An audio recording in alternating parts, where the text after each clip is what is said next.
Hello, everybody. This time I'm talking to the chat. How are you doing? You can respond in the chat. I'm not going to wait awkwardly for you to respond. But how are all my players doing today? Sean, we're in the wrong places. Are we? You know what? Jordan is Storm. Somebody must have, I'm Oh AWOL. gosh. somebody must have jumped And out and Briar back is in because Sheridan. it was correct. The first, hold on. Now I got to do this whole fucking thing. Uh, I don't. Okay, we'll get there. Hold on. Bear with me. While I'm putting everybody in the right spot, I feel like let's go ahead and introduce people since there's some new people and also possibly some new people watching. So I'm going to go ahead and start with the CEO of Silly Little Guys, Jordan. Hi there. My name's Jordan.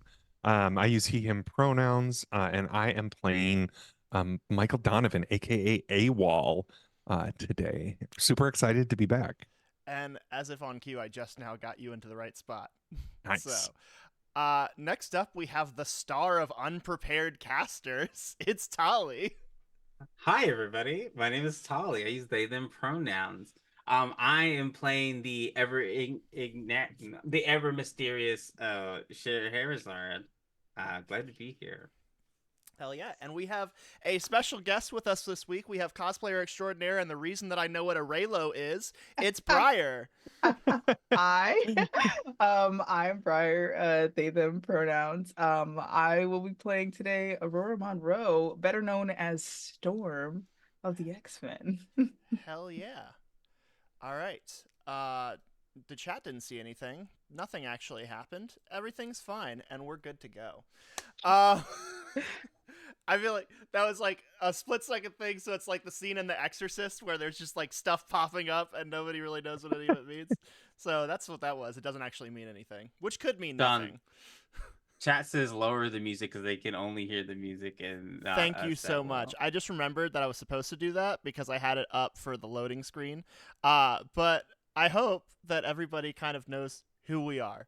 Uh, because you're right, Nerdy. We are, in fact, doing it live. Um, it's been a week, and I am excited to let off some steam by playing with my favorite silly little guys. So, with introductions aside, again, we're playing the Marvel Multiverse role playing game, which has been really fun to dive into. None of us had played it last week, and we all just kind of figured it out. And now Briar gets to have that experience this week as they figure it out. Um, Also, again, we are still raising money to help Razan evacuate safely with her family and get into Egypt. She is about 2/3 of the way towards her goal, so if you have the means, please check that out and consider making a donation so that we can get her family and her safe out of Gaza. So, we are going to go ahead and get started today. Everybody ready? Yes. So ready. So, we open on a shot of like a long shot of the open sky, and the very next frame is that same shot, but with a streak of jet stream flying through the sky, and then we cut to the X jet, which is flying somewhere over Eastern Europe, as the caption reads.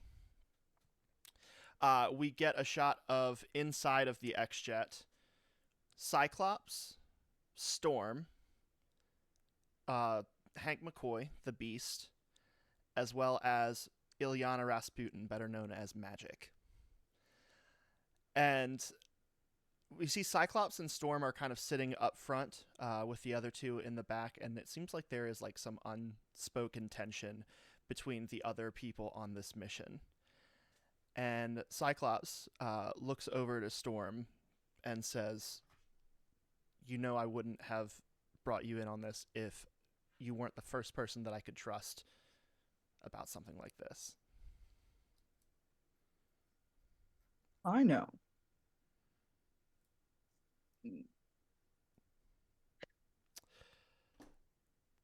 It is, I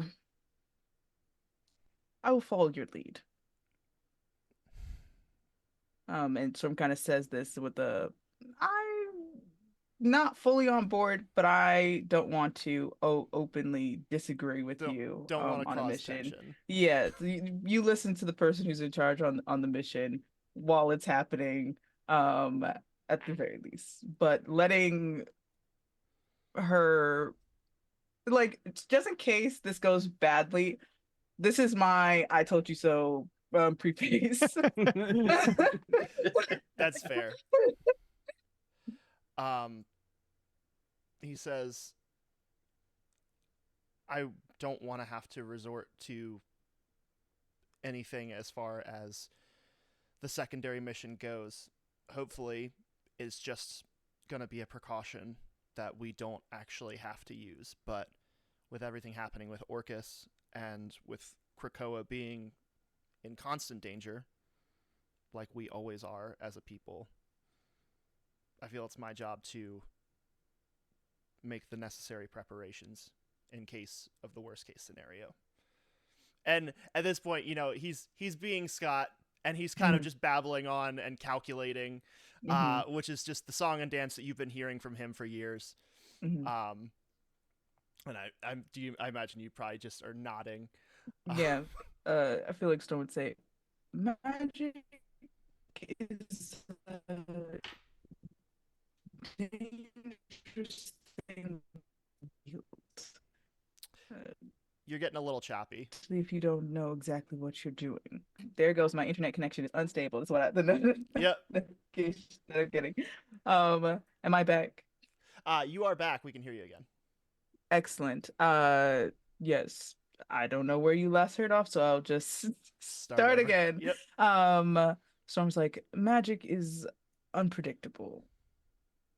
You can use it to defend yourself, but it is a convincing temptress. I know that magic is still young and still has things to learn, but she is also the most adept magic user that we have, especially with Wanda missing. Well, I was referring to magic with a C, not a K, but Of course. And he's kind of embarrassed by the misunderstanding. Like, how did I miss that? I trust magic with a K. Well, good. So do I. And we kind of fade away from just like this awkward tension that is happening on the jet, and we cut back to Scheherazade and Hellhound and AWOL, who are all last we left them in Paris with Moon Knight and Blade. Blade telling them that he suspects that the vampires that they vanquished at the end of last episode were here on orders from Dracula to recover the Darkhold. That's right. Well, shall we make our preparations to go and, I guess, have a word with Dracula? I guess Dracula. I if you would have told me yesterday we were going to see Dracula today, I don't know what I would have done. Well, that was yesterday, and this is today. And today, I'm telling you that we are going to go see Dracula. Apparently, Yeah, What- let's do it. Blade, darling, is there anything else we should know? You have any other information that perhaps would be helpful? Perhaps we should seek some more aid, or do you think we will be enough to handle the problem? Well, not much besides the obvious of Chernobyl is Chernobyl. So, make the necessary preparations to deal with that. But also, I've heard rumors of some activity from the X-Men nearby. So, do with that information what you will. Oh, good lord. Well, Oh. So Dracula and the X-Men. You're new to this whole superhero thing, aren't you? Yeah, pretty new. Okay. It's quite fun. You meet so many amazing people. You do lots of travel. Every once in a while, you go back in time. It's a whole deal. Yeah. And I think I'm like looking at like all of the famous pieces in the Louvre and being like, I mean, I wouldn't have seen. There's normally a line. one of the perks. It's a whole VIP process. You just completely skip the line. It's like Disney Fast Pass. Okay. Okay. So X-Men Dracula. Let's do it.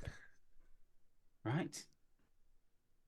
Reaches kind of brings her fingers up to like the air, and you can see like the outlines sort of magically of like different books, and stops on one and pulls the book, and a portal opens up. Well, Chernobyl, are you resistant to radiation? Maybe. Well, I've never tried it in the suit. Maybe. well, as long as kids aren't a concern, you should be fine. Walks through the portal. Blade, darling, are you coming with us? No, I have other things to attend to, but I'm sure Hmm? Mark would be happy to accompany you. Mark, come along. All right, let's do it. You step through the portal, and it opens up to the other side, and you can see as you look around, just Chernobyl, for the most part, looks like what you've seen in the history books. You can see that there are derelict and dilapidated buildings, and there is a lot of like green overgrowth on a place that has not been inhabitable for a very long time. But you do see, like, near the center of the city, that there are like makeshift lights and tenements. You can see the beginnings of a settlement being built out, as this is where Dracula is forming the bones for his vampire nation. You know, this place was once beautiful. It's nice to see that nature is healing itself in some ways. Yeah, you know, I didn't think it would look quite like this. You know, the absence of humans does not mean the absence of beauty. It's true. You hear like a panicked voice behind you. Guys, problem. And as you turn around, you see Hellhound, and behind her is like this red portal, and you see like these demonic hands reaching out, and they wrap around her and just pull her through the portal as it closes. I hope that's a family matter. I will never get used to the portals.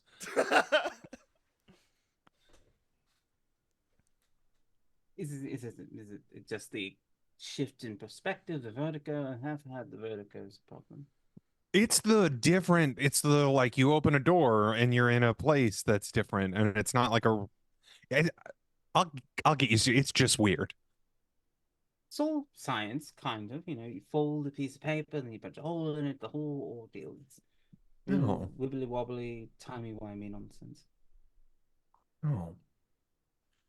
All right. How do you find vampires in a how do you find does he wear the cape with the high how do you know which one's Dracula? Does he say it? Does he And have a name tag? he's a villain, so I suspect he'll have the whole ordeal. You see, he's got Whole monologue. yeah, Yeah. the whole basic structure going. He hasn't built his castle with his moats and his laser sharks yet, but I'm sure he'll get around to it. But let's get a head start on that. I'm sure he'll make his presence known here soon. We'll probably go to the usual tenants. A couple of minions will pop out. We'll have a little bit of scrap, and then he'll take us and he'll give us his plan and the whole deal. You hear, as you're discussing this, what sounds like a jet pulling in. And on the outskirts of the city, you see it start to land.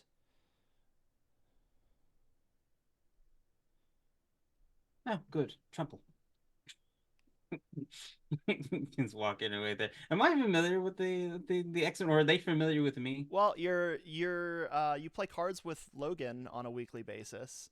That's Logan, though. That's not the accent. that is an X-Man sometimes. Yes, he is. Oh no.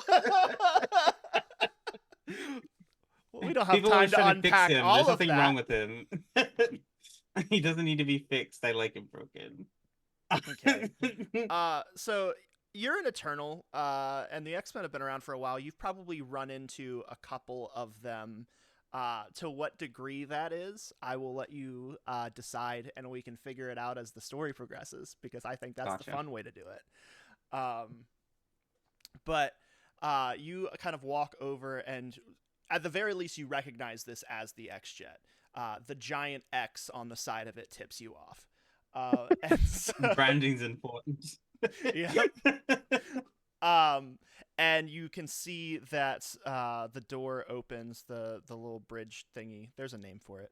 I'm good at this game. And you see walking off of it are Cyclops, Storm, Beast, and Magic. Turn over to AOL. This is where we do the team up part. Oh, Hello, hello, Scott. How are you? Scheherazade, didn't expect to see you here. I didn't expect to see you here, Dracula. I didn't know we were venturing outside of our lane. Oh, we're not here to talk to Dracula. We're here on other business. But Oh. what's your business with Dracula? You first. Not in the business of giving my information to you. So maybe we'll give bits and pieces. You start first, and then I'll go and do the whole thing. Well, I don't know if you've heard, but Wanda Maximoff recently went missing. And Oh. Krakoa intends to protect its own, and so we're looking for her. Well, perhaps our paths are aligned. We are also in pursuit of the missingness of Wanda Maximoff. The Darkhold is missing, and possibly Dracula here has one of the pages of the Darkhold. And Make a vigilance check. ouchie. Find where I put my character sheet. There we go. Vigilance check. Had to make the noise.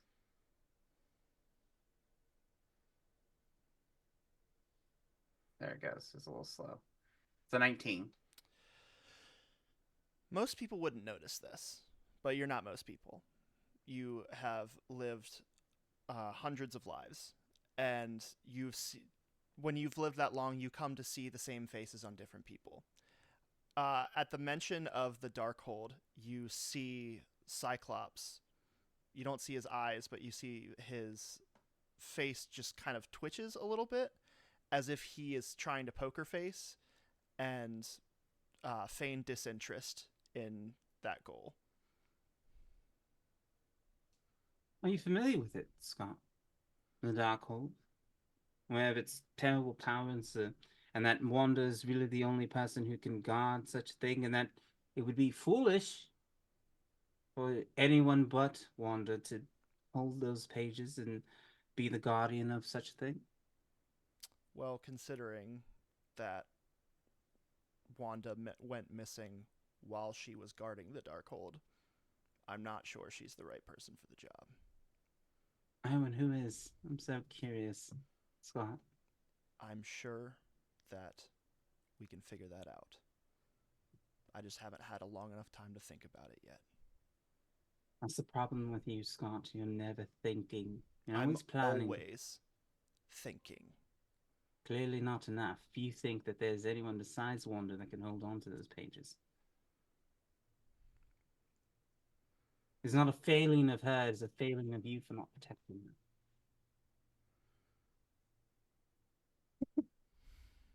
her. You can see that he is visibly trying to maintain his calm. I feel like Storm sensing the escalation here, being like, let us find our friend Wanda first before we agree or disagree on anything about the Darkhold. That should be our primary focus, looking at Scott very pointedly. He kind of like is silent for a moment, and then he says, I'm sure Dracula might know something about Wanda's whereabouts.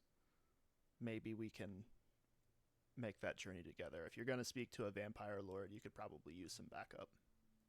Oh, yes, definitely. I'm quite familiar with the X-Men. You all are very good at what you do, but also know that I am very good at what I do. The And what's Library of that? Alexandria, I am the guardian of the Library of Alexandria. I know the words and the books and the pages within it and those books that should belong within it. The Darkhold does not belong with me, it belongs with the one keeper. I am here to make sure that that keeper is not only alive and well, but the Darkhold is also protected. Do I make myself clear, young man?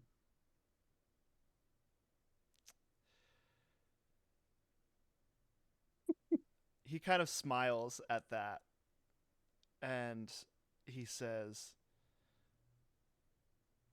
"People with English accents calling me young man.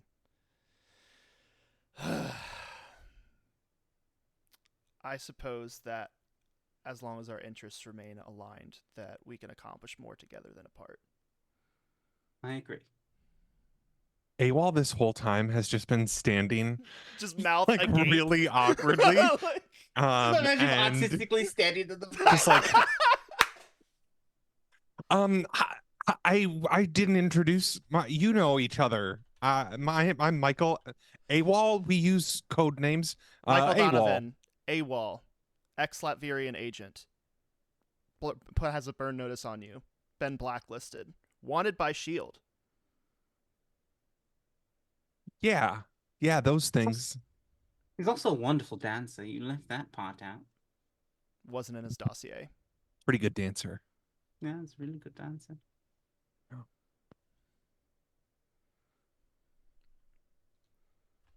Well, shall we go? Or are we all going to... Should I break out the dossier as well? Do you know that Scott has several former lovers? It's a very complicated situation. Logan has told me all about it. I actually tend towards telepaths because it's less complicated, less secrets. Storm looking at him like, I know you're fucking lying. like less complicated. You and you have two different definitions of the word. As if we weren't scrapping with half of your exes at some point. I know you're lying.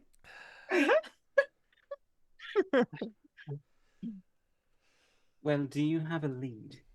Any inkling of where you're starting? Because we're trying to make our way to Dracula, unless you have more information than I do. Well, Dracula's probably at his cathedral. Well then, let's make our way to his cathedral. You know, we never took him for a religious man, so I don't understand why he's calling it the cathedral. Doesn't he burn? Was that a myth? Do you know? Did just stepping into a church do anything, or was that a myth? It may or it may not, but he fancies So you himself don't a know. god, and the cathedral is dedicated to Oh, him. I see. So It's one of the those loophole situations. is when you're at the top of the food chain, it doesn't. Gotcha, gotcha. Well, let's head off. So you see that the X-Men are all equipped with like radiation suits that still have a little bit of blue and yellow flare on them. But they make their way into Chernobyl, and as you get closer and closer to the center of the city, you can see that like these dilapidated buildings are kind of like slowly starting to be recovered from the inside out. And so the further in you get, you see more lights. At this point, it's kind of like string lighting and kind of a lot of, like I said, makeshift tenements and whatnot. And you can see vampires, but they're just kind of dressed like normal people, kind of just, going about their lives living here in these tenements. The constant cloud cover that looms over Chernobyl provides a good permanent home for them, and the fact that nobody else can live here but they are immune to the things that makes this unlivable for humans works out perfectly for them. Life finds a way. As you're walking through the city, you can see that like they're all kind of looking at you strangely, like you don't belong here, but also like none of them are being aggressive towards you. Right. Is it like, can we very clearly see where the cathedral is, or Yes, it becomes very clear as you get closer to the center. You see this very like gothic structured cathedral that looks like it was built after the Chernobyl disaster. This looks like a recent bit of architecture, and it's all like black marble, and you can see just kind of like like a dim orange and blue light kind of glowing out from the stained glass windows on all sides of it. Turns and looks at her. Should we just knock then? Well, plan one seems to be to talk. Right then. And plan two would be other matters. Hopefully we don't have to fight all of these vampires, but I have preparations in case it comes to that, which is plan three. And what's plan 3? We'll get to that when we get to it. So there is no plan 3. I see the theme going on here. And AWOL is just like shit this whole time, just like trying to not be like burn, but is like Are you Walk well? Michael. One of my favorite things is playing the cocky white man that Barnaby gets to dismantle piece by piece. It's so good. It's so much fun.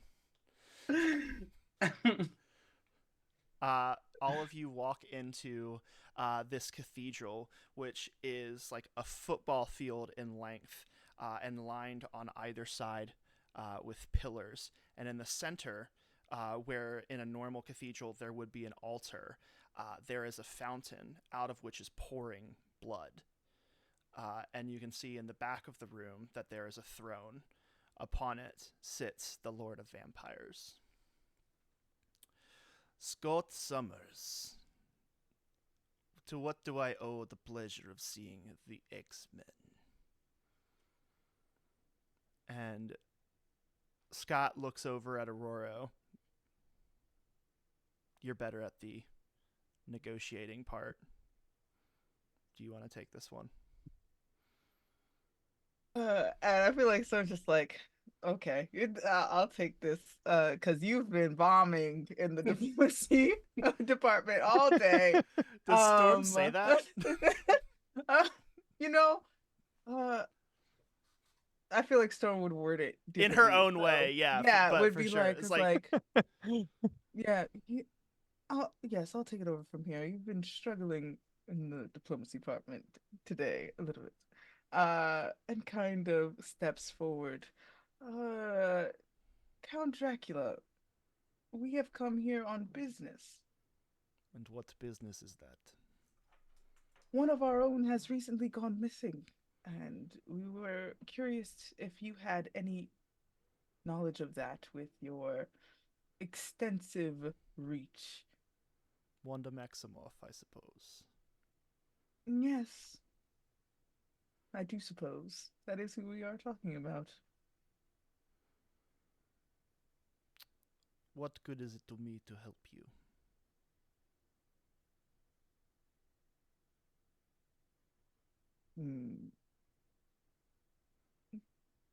We X-Men protect our own fiercely. If I have any reason to believe that ours might be in danger, I suppose our peaceful discussions must come to an end. You see, he kind of smirks, and he kind of looks up and looks over top of all of you, out the doors of the cathedral onto the beginnings of a nation of his own kind. And your words resonate with him. And he says, I know a little bit about wanting to protect your kind. She was last seen in Romania. Because there's a motorcycle just went by. Oh, I didn't even hear it. I did not hear what you said. I didn't You're hear good. what you said. Dracula says, I know a little bit about wanting to protect your kind. Last I heard, Wanda Maximoff was in Romania. shortly before she went missing. Some large scuffle with another sorceress leveled half of a city.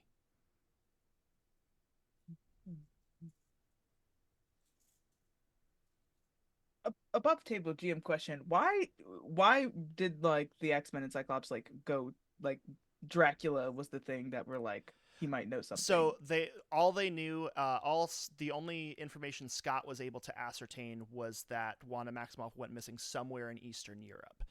Okay. And so he is kind of working his way through Eastern Europe, kind of trying to look for leads, Mhm. and thought Dracula might be one of them. Right. And she was like, thank you for that information. It's deeply appreciated and give like a nod her head, bow her head. Is there anything else you are looking for?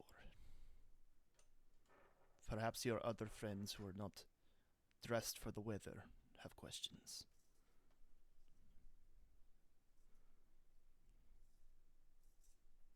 Looks over to Sherazad and AWOL, who I'm sure is T-posing behind Yeah, her. yeah. AWOL this whole time is just like standing behind Beast, but behind Hank McCoy, just like trying to not be like noticed. And he like kind of leans out and goes, Hank "Hi there." turns around and he goes, "This is your first time doing this kind of thing, isn't it?" Talking to you've talked to Dracula before? Yeah, we had a scuffle back in the 80s. No, I've not talked to Dracula before. You get used to it. These strange things start to become normal after you expose them for long enough. I used to not have fur. That was Wow. weird when it first happened. Yeah, you got a lot of fur now, man. Not like in a weird way, like a totally appropriate way. Well, it's nice to see that you're accepting of people different than you. Yeah. And like he's looking up this whole time. Uh yeah. Dracula, question real quick for you. Um how do you know that Wanda Maximoff was last seen in Romania? That's like a weird specific detail to know. I have plans to possibly bring other vampires starting in Eastern Europe here and expand our borders if necessary. And so I keep an eye on the surrounding countries. Mm. Cool. Cool. Cool. I lean over to Beast and say probably too loudly, did not know Dracula was, I mean, I knew he was evil. Did not know settler colonialist. Interesting. He's European. That's a good point.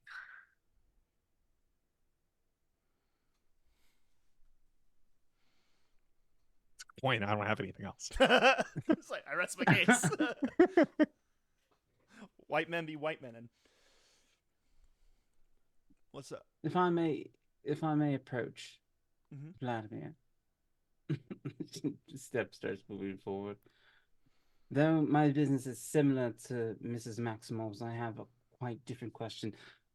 Several of my sources tell me you are in possession of something that does not belong to you.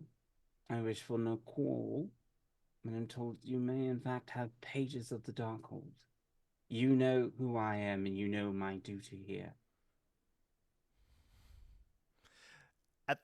At the mention of that, he just begins like laughing. I may not have lived as many years as you, but I have been walking this earth for centuries.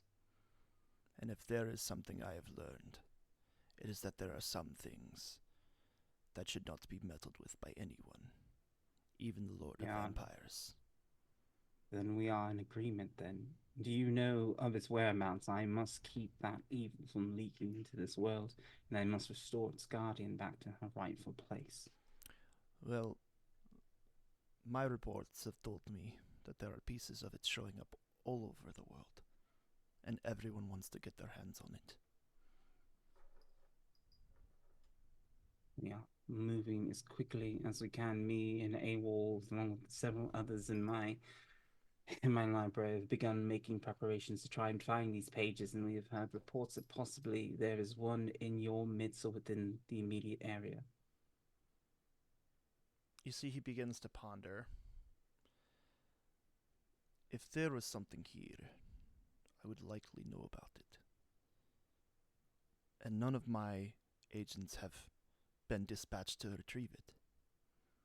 What makes you think that I have a hand in this? I don't know, which is why I'm doing the first part of any investigation, which is simply asking questions. Well, so you did run into the vampires in the Louvre that were clearly looking for the That's right. Darkhold.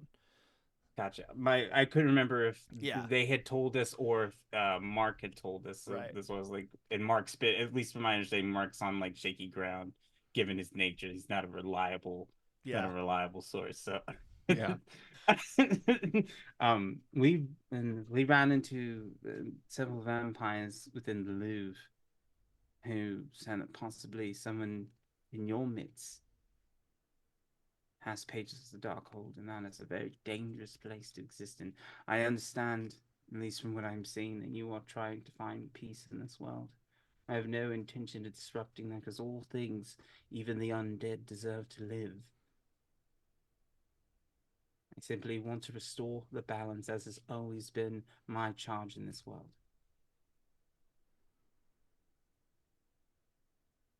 You can see him thinking, and he says, Paris.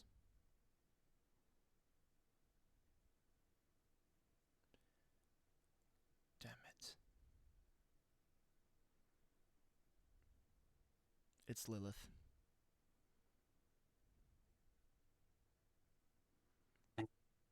Do you happen to know where Lilith is? And on perfect comic book timing, the doors behind you swing open, and There it is. yeah. There she is. And walking through the doors, you all see the Queen of Demons. Behind her, a mutant that some of you recognize. Is she wearing a cape? I have to know. Is she walking here with the cape with the high collar? The picture has no cape. I'm using the art from Midnight Suns. Damn. Okay. And also you begin to see walking out from behind several of the pillars in the cathedral are several vampires that seem to be loyal to her. And walking in, she says, I'm sorry, Count. Your time here is up. I have what I need to make that throne mine. And you can see that she has 7 pages of the Darkhold with her.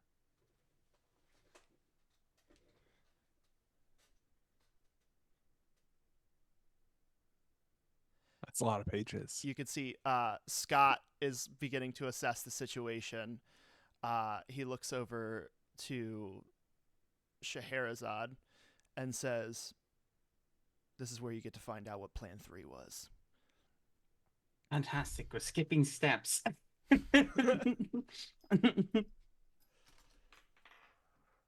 And he begins to walk forward and he says, you're in possession of something that belongs to my people, and I'm going to take it from you. And Lilith kind of laughs him off, and she says, what force do you have to oppose me? And you hear Scott says, he smiles, and he says, to me, my X-Men. And you can see Hank and Magic both simultaneously roll their eyes and just kind of haphazardly like walk up behind him.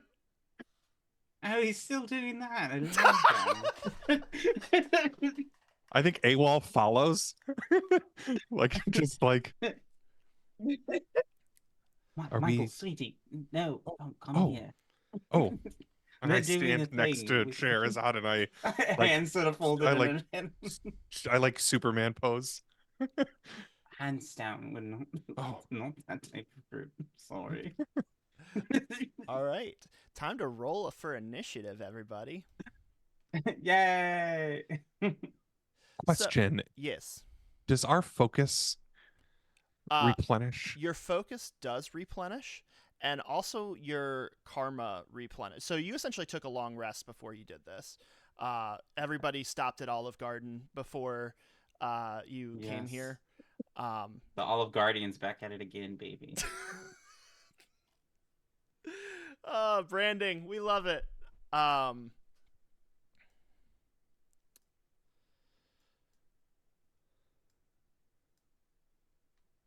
me get the little thing out. The other thing, which is a kind of an extra rule that we didn't really get into last time, is that all of you have access to a meta currency called karma. You have an amount of karma points that are equal to your rank, so you should each have 4 karma points. You can use those to re-roll a bad roll that you get. You can use them to make an enemy re-roll a good roll that they get. And you can also use them to heal if you are really low on hit points. So, in fact, I can do the thing where I do this. Hold on. That's cool. That is very cool. This Yeah. is such a good system. It's a really fun system. It's really neat. Yeah. I realized that we didn't really get into it last time because we probably didn't really need it, but you're probably going to need some of it this time. So, all right. And you recover those anytime you take what is essentially a long rest. So you can gain. So sorry, it's not a full reroll. You can use after you make a check. You can use karma to gain an edge, which means you get to reroll one of your dice. You can also do that inversely on an enemy to give them trouble on the check. And then you can also, like I said, you can recover health or focus with karma points. Basically, you spend it and you can make either a resilience check to recover health or a vigilance check to recover focus. That's awesome. All right. So let me go ahead and do initiative for everybody. It's going to be a big combat, so. Oh, I didn't scroll down. No, Nerdy. I don't know that so there's many more edging yet. There's not more edging yet, Nerdy. Oh my goodness. All right, what did Scheherazade get? 11.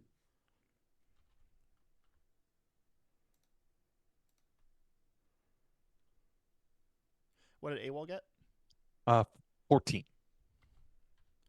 And what did Storm get? 12.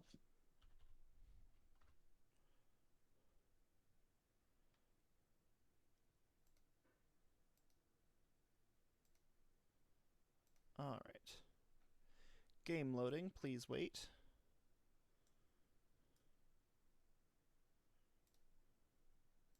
I think it should actually also automatically add when I roll for them. Hopefully. Because that would make this so much easier.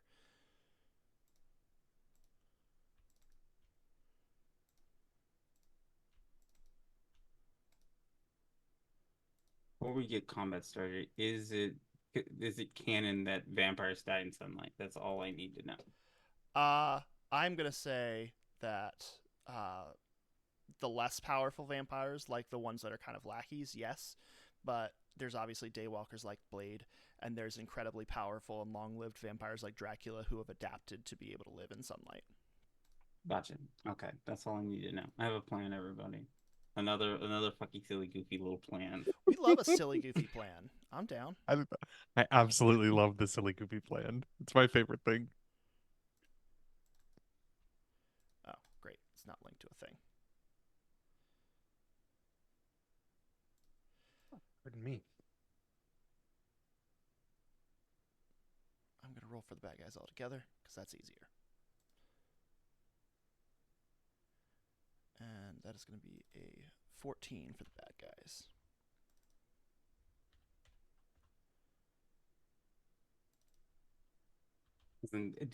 TTRPGs are 90% nerdy, just silly, goofy little plans, and 95% of them don't work out and just end in a good story at the end of the day. Correct. And the same goes for this plan. There's a very good chance. Cyclops knows exactly what he's doing. He definitely knows what the plan is. I'm sure. Me when I say things that aren't true.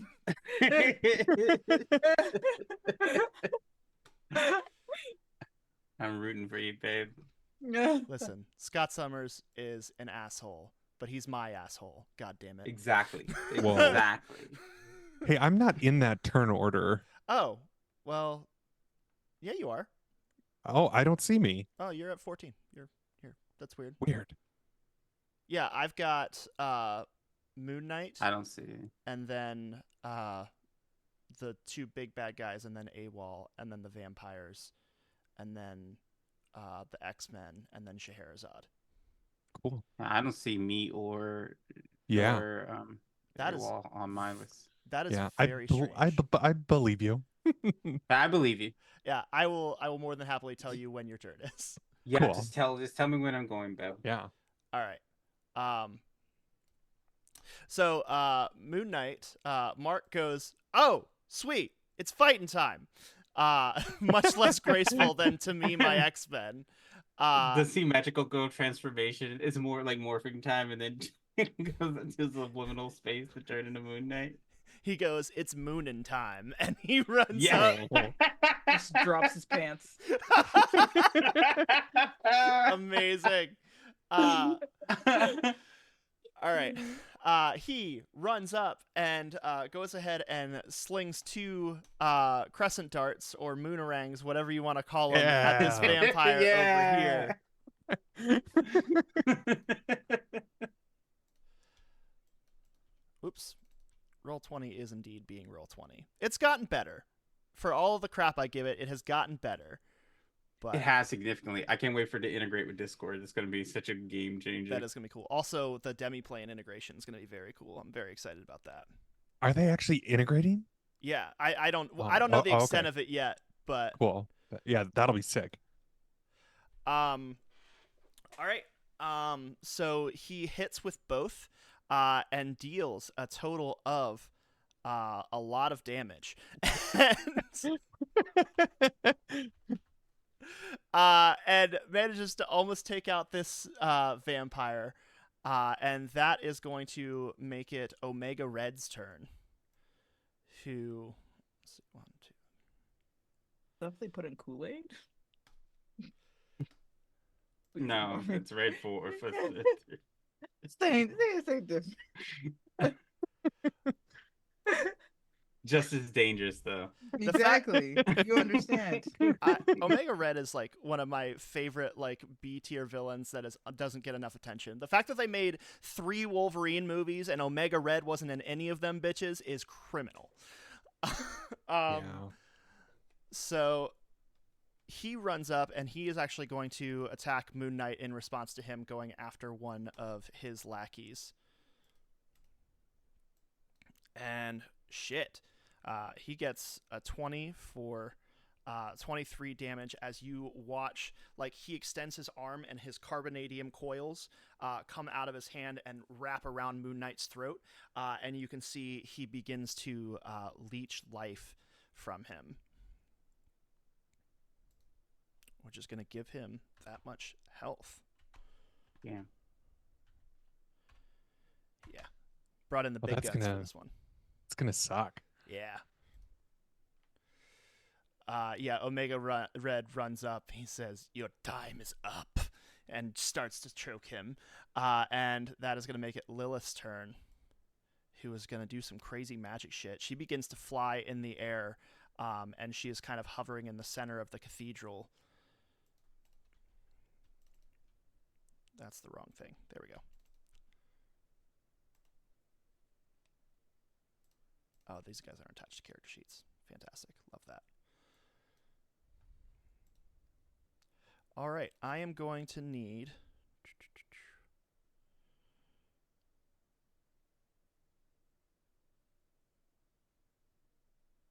Okay, perfect.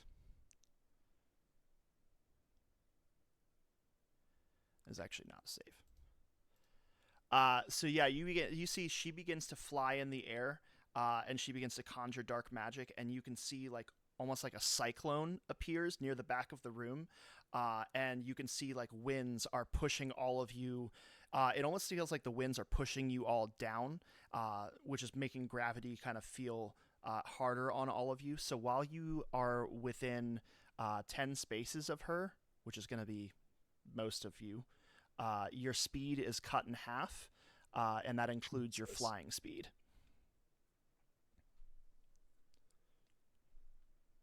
And that is going to make it AWOL's turn. What are you doing? Do you think, and this is a group question, should we take out, I can like probably finish off the vampire that Moon Knight hit. Is it important to take out the like little guys or attack the big guys? There's a lot of the little guys. I think we There's a don't lot of want them. to raid rules. Take out the mobs and then go focus the boss. Cool. I can do that. Okay. Let me measure something real quick. Sorry. No, you're fine. Use the math skills, baby. Stay in school, kids. In what? In school. I thought you said If you don't learn math, then you can't play TTRPGs. Okay, cool. It's the most valid reason. I'm going to use my elemental barrage ability. Hell yeah.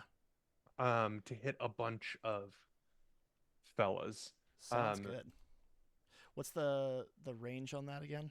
The range, there is no range. Oh. Or like what's the AoE? Yeah. So it's everyone in 10 spaces of a person. Okay. So, and I compare it to their resilience. So you can hit all these people if you want. That is exactly what I would like to do. All right. So that costs me 15 focus.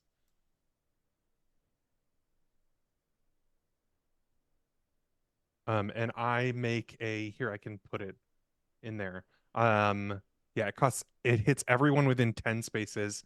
The character makes a single ego check and compares it to each target's resilience damage. Affected targets take half damage. On a fantastic success, they take full regular damage and the element's subtype, which in this case would be blind. All right. And so you're just dropping a big daylight bomb. Yes. And is that damaging their health or their focus? Their health. Okay. And I rolled a 20. Hell yeah. And so they need to beat a 20 on their save. Actually, I'm going to use a karma to try to get a fantastic success. All right, let's do it. And I got it. What? Amazing. I got it. Well done. So they all take full damage and they're all blinded. What's full damage? Full damage is my ego attack damage, which is 27. All right.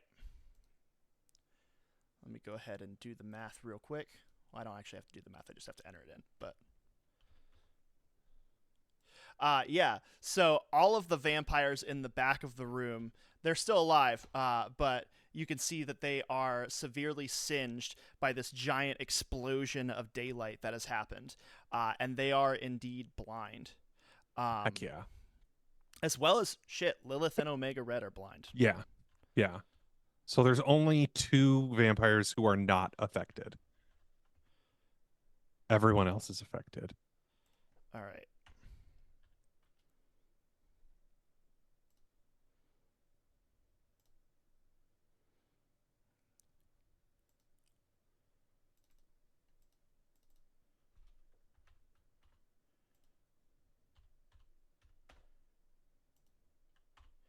All right. It's And sick.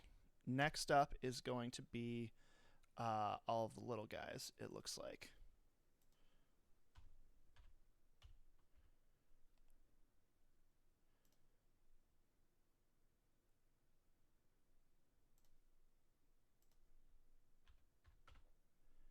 Thank you for your patience, everybody. Here we go. All right, so the little guys are. Well, this one's going to try and attack Moon Knight again.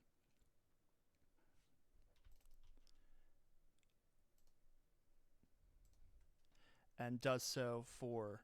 Oh well, he doesn't actually break through his melee defense. So they run. So this vampire runs up, but has just is like starting to melt away because of these crescent darts that are embedded in him, and he is not dexterous enough to contact Moon Knight. So this one is going to run up on magic.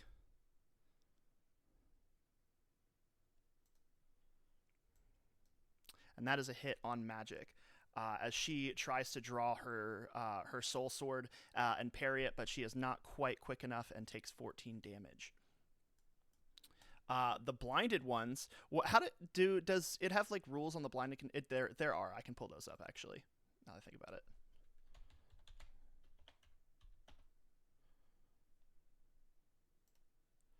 All right. Any powers the character is concentrating on that require line of sight end immediately. Holy shit. Nice. I guess that includes Lilith's spell. Nice. Fuck. That's awesome. Um, Blind is good, I yeah, guess. character speed is reduced by half. They have trouble on all action checks that require line of sight. Enemies have an edge against the character who would reasonably require sight to defend against or dodge. So that fucking sucks.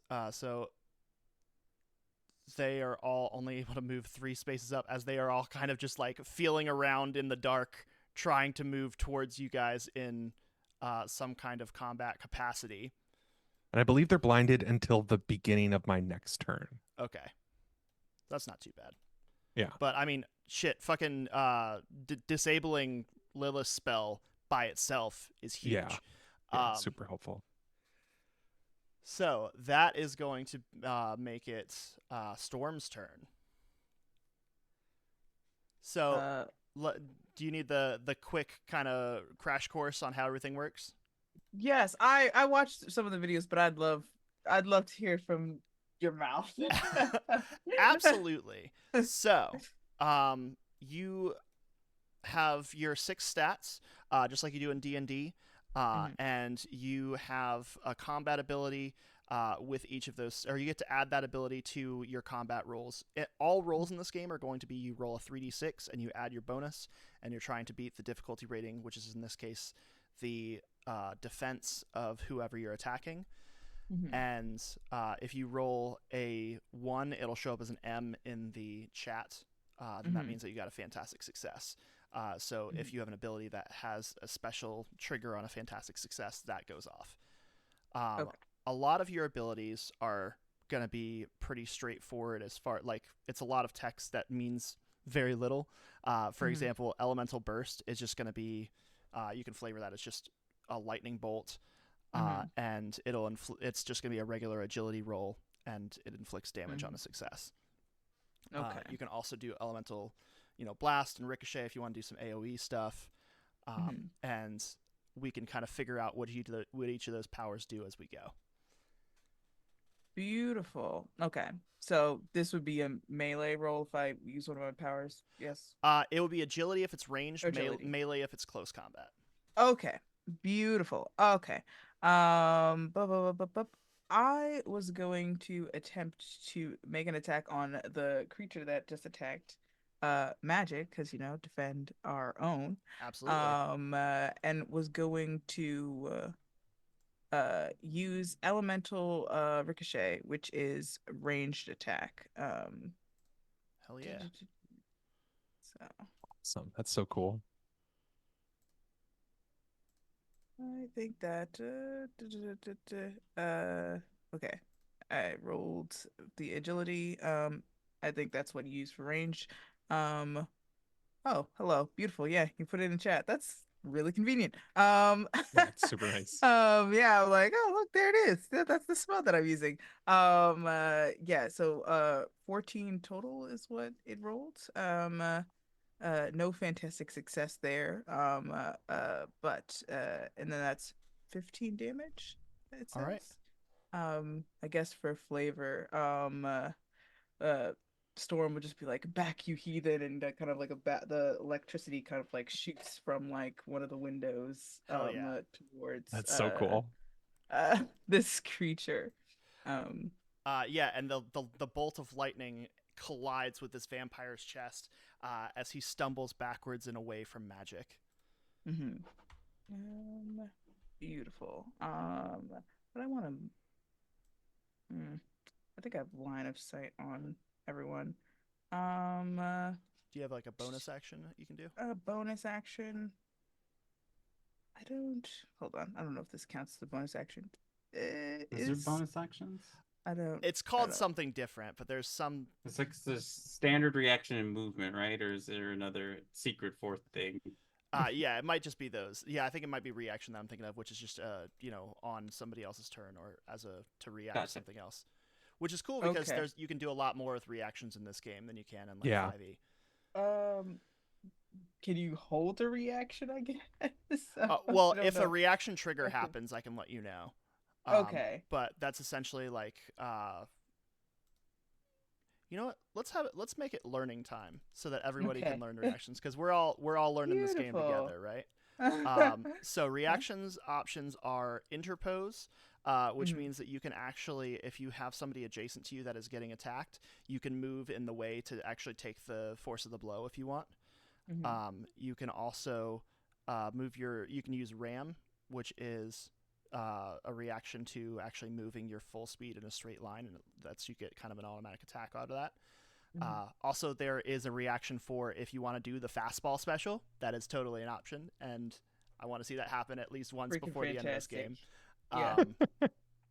And then the rest of them are kind of your standard like escape, release, stuff like that. And also, the help action is actually a reaction. It looks like. Okay. Yeah. So if they. Okay. All right. Good to know. All right. I think with the standard action, I think Storm is going to stay where they are.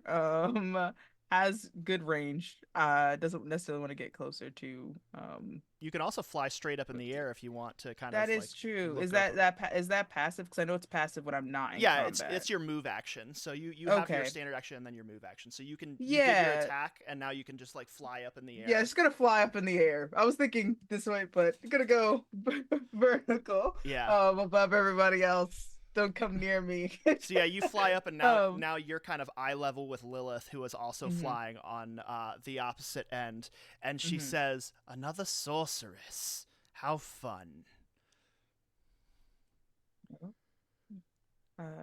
Is she still blinded? Yes.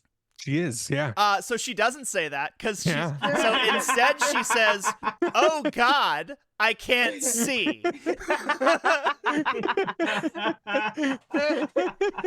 Man, I can't even be fucking dramatic over the top villains with y'all. You can't say that. I was just No, it like, doesn't. It asking. wouldn't make any goddamn sense.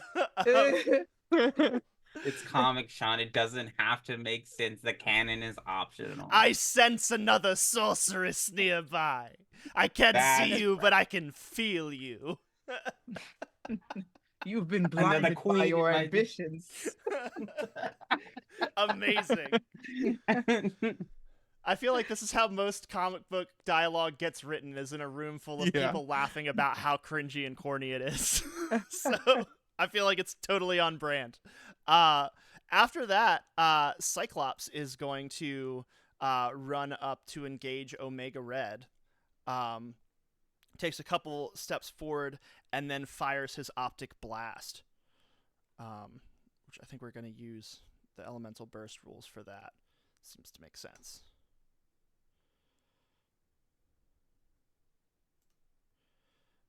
All right, a 14 against Omega Red's defense, which is a an 11. So Cyclops does indeed hit and deals 24 damage as he blasts the mutant directly in his chest.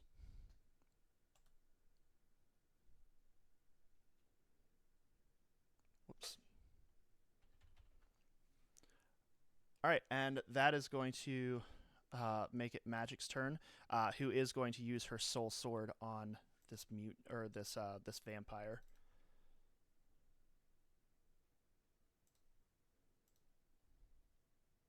If her page will load. Love that. Thanks, Roll20. Yeah. Yeah. This episode brought to you by Roll20.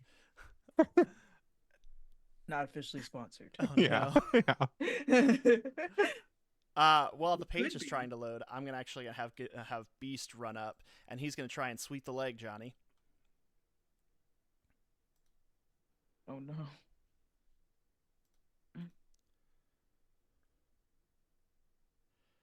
All right. Wait, can I fastball special beast with my reaction? Absolutely, you can.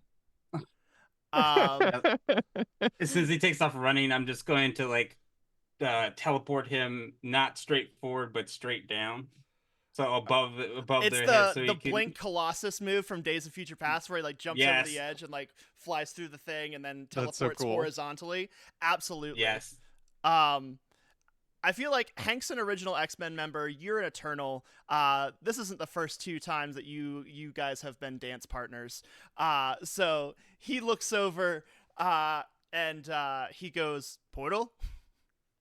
Portal snaps her fingers. And he like backflips through a portal, and we see him like falling through the Chernobyl skyline for a moment, and then a portal opens up underneath him and then pops up horizontal next to this vampire that he just flies out and hits him. So I believe the way that the fastball special works rules wise, Double melee damage. So Hell whatever yeah. he rolls, he doubles it. I think I already. Oh no, that was. That's oh yeah, I did already. awesome. Holy shit!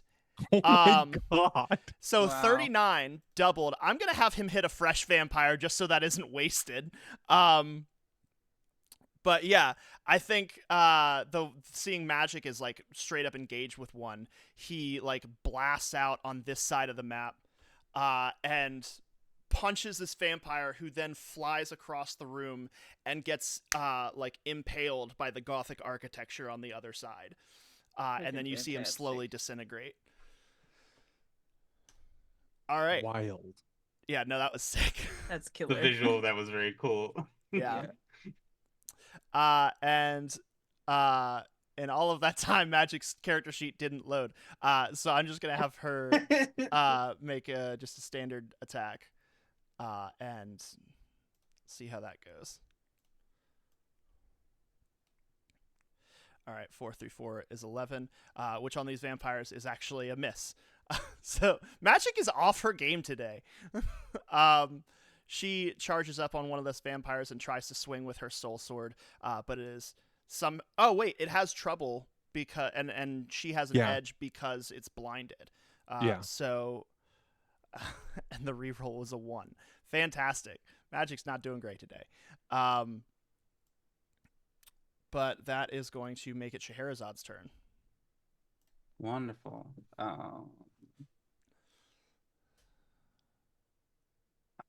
I'm gonna use my movement to blink up to Lilith.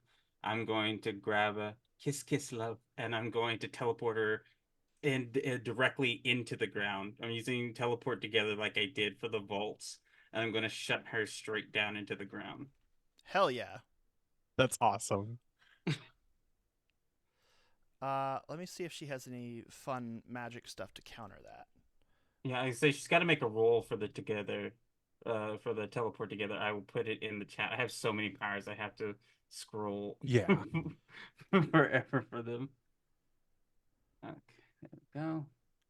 So it is character makes an ego check against the vigilant defense. So I have to make an ego check.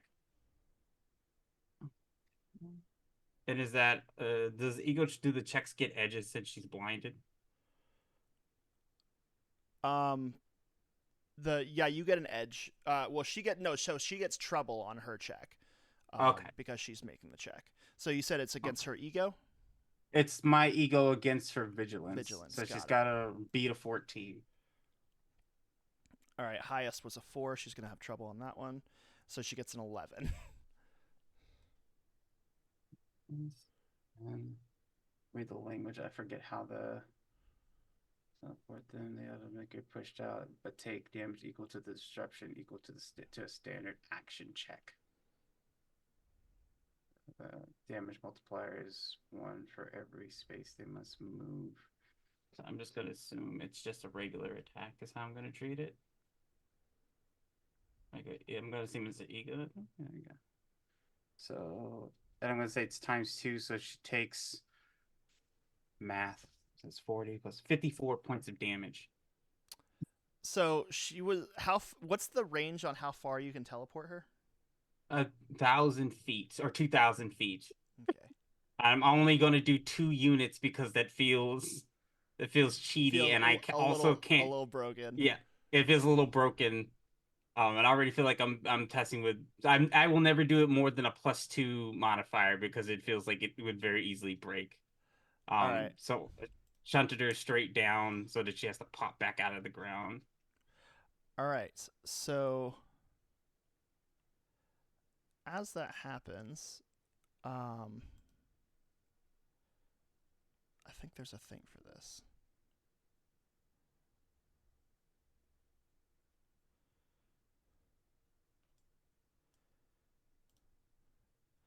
Spellcasters are complicated. All right. I think she's going to activate Untouchable Position. So she does take that damage. But basically, what happens is she is shunted out of the ground, and like as a reaction, when she hits the ground, like a force field of dark magic erupts from around her, and all close attacks against her are going to have trouble until the start of her next turn. Gotcha. Cool. And then the start of her next turn. That kind of sucks. Oh well. Be trying to do something useful. Yeah, and I used my reaction already, so I can't bamf myself away. So I'm just gonna be standing there autistically. There you go. Oh, super pose.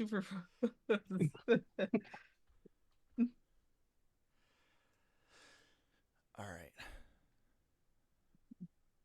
So that is going to bring it back to the top of the order with Moon Knight, who is still fighting this one vampire. And where is his character sheet?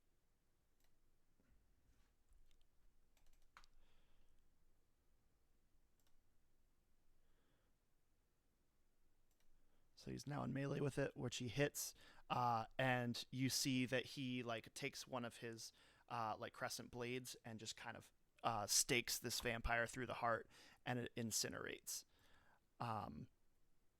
And that is going to make it Omega Red's turn, who is now going to focus his attention on Cyclops.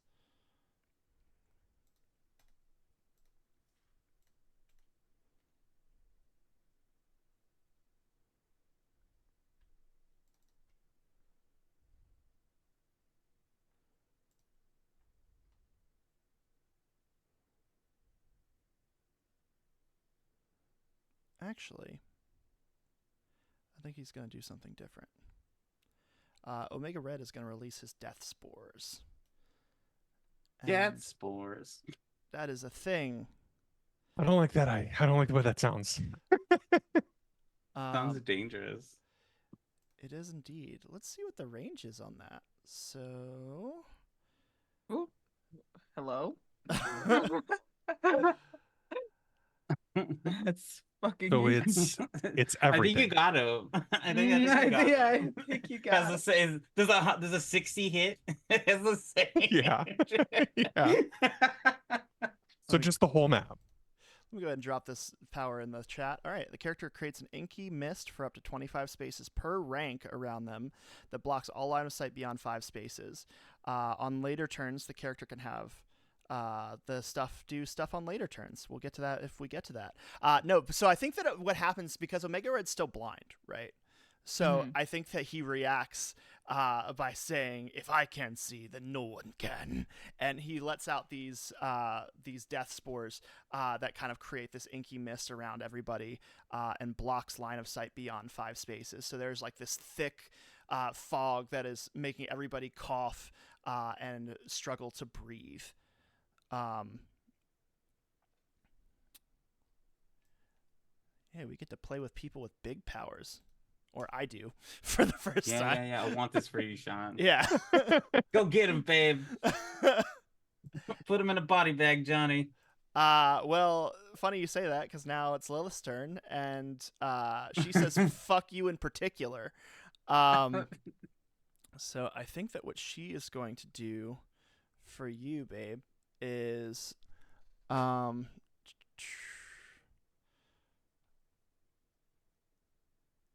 that sounds fun. We'll go Flames of the Faultine. What is your agility defense? My agility defense is 13. All right.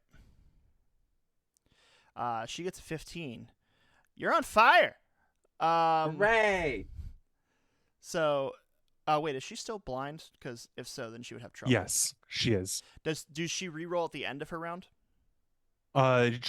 It goes away at the beginning of my turn. Of your turn, right? Yeah, right. they're completely blind until the beginning of my turn. Okay, so she does have trouble on that, which might go bad for her. She gets a 14, which still, I believe, hits. But it is not a fantastic success, so it is just going to be regular damage, which is going to be 40 damage as you begin to feel yourself ignite in demonic flame. And because it is hellfire, it is actually going to be 20 damage to your health and 20 damage to your focus.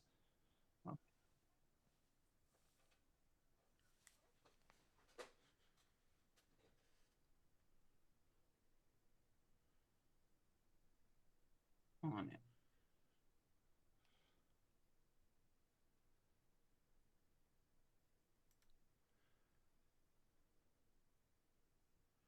All right, but that is going to make it AWOL's turn.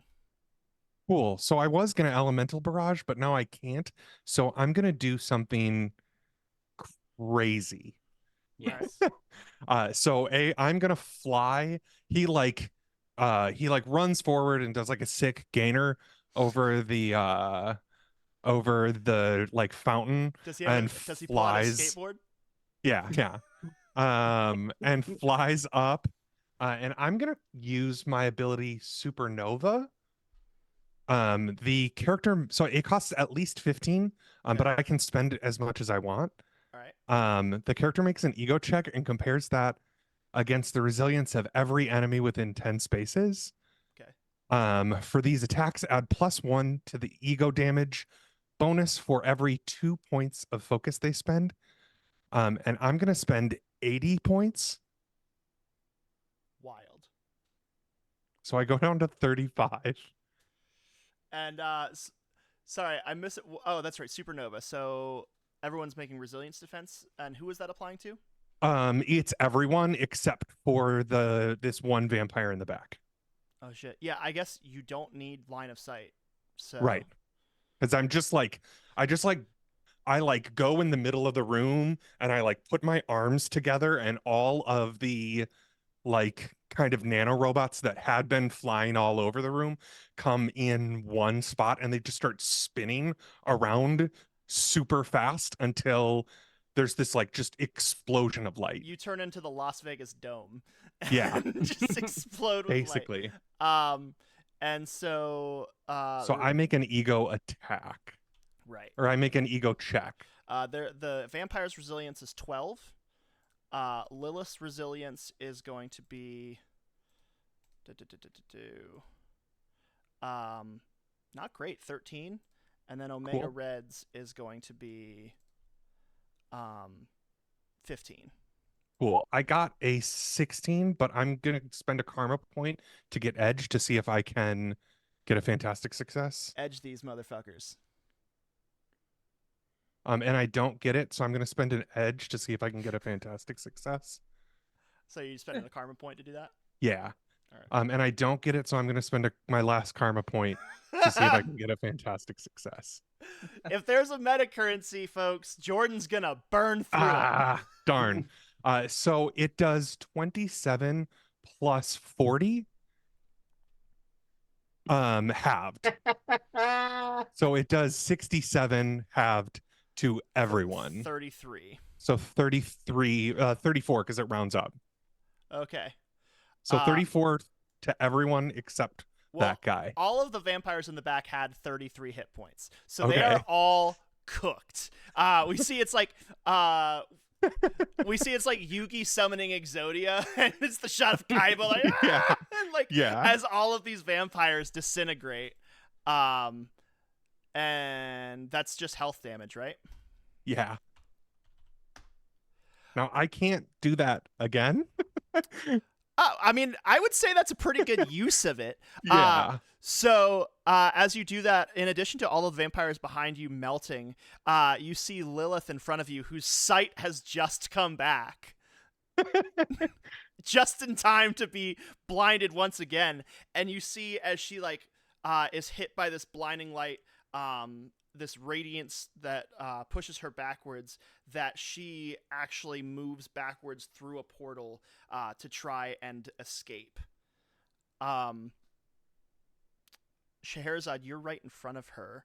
I am going to give you a chance to use a reaction to try and see if you can take the pages from her before she disappears. Yeah. What do I need to roll? I'm just going to say it's going to be an agility check. Gotcha.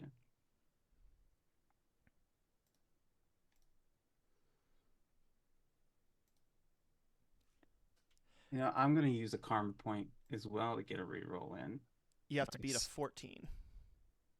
Or get a 14 or better, rather. Following Jordan's lead. Use them or lose them. I'm going to use Yes. one more. I believe in you. I believe in you. No. Ah. I mean, You know what? One more. I'm going to use all of them. Oh no.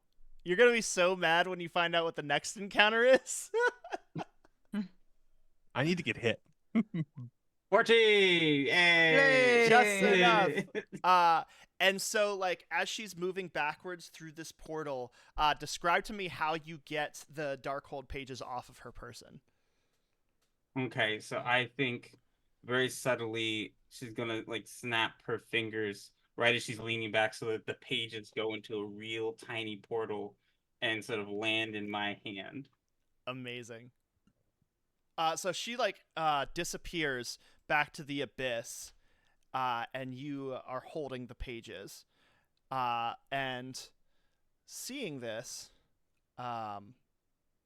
Omega Red is furious, and he is determined in his arrogance to fight to the last man, especially because he just hates the X-Men. So that is actually going to make it Storm's turn. But the death spores that he put are still up, so you can only see 5 feet in front of you. So you can't do anything that requires line of sight, any range attacks that require line of sight.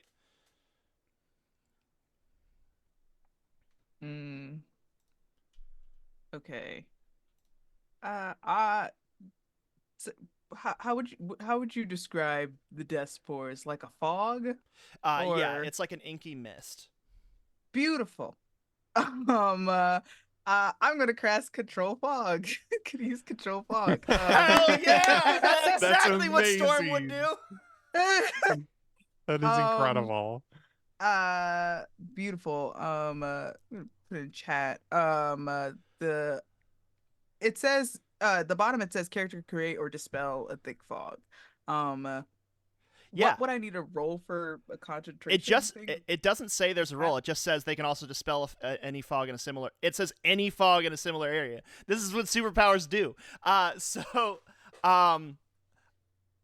Do you want to flavor how you get rid of it, or do you want me to do that? Is there a way that I could like Storm can like take the fog and just condense it around Omega Red? Just like a surrounding like a bubble of fog Yeah. around Omega Red. So, Um Incredible. um, Coolest shit. what I imagine is Storm's eyes begin to glow and lightning begins to crackle, and she summons the elements. You see all of the stained glass windows shatter one by one, and then the skylight above you also falls in as you see a cyclone begins to descend in the middle of the cathedral, and as it swirls in the middle, it just sucks in all of the death spores, which basically clears all of your vision, and then she throws the tornado over towards Omega Red, who is like holding firm with his superhuman strength and not get sucked up by the tornado, but his vision is completely obscured. summoning the That's storm and just being awesome. like, the wind, the rain, and the fog are mine to command, and put Yes. it around. Hell yeah. Yes, Queen. During Pride, absolutely. All right.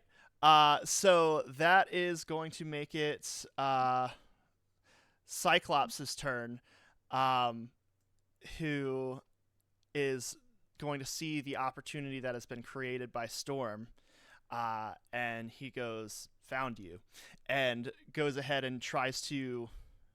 Oh, you know what? I think there's a thing for exactly what in my head I want to do. But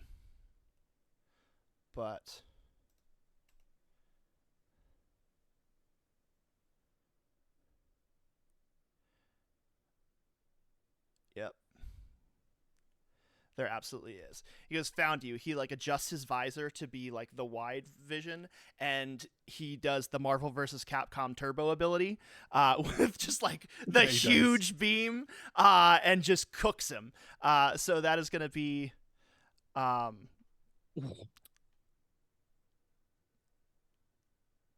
+1 to the character's agility damage bonus for every 2 points of focus they spend. I'm going to have him spend 30 focus. Nice.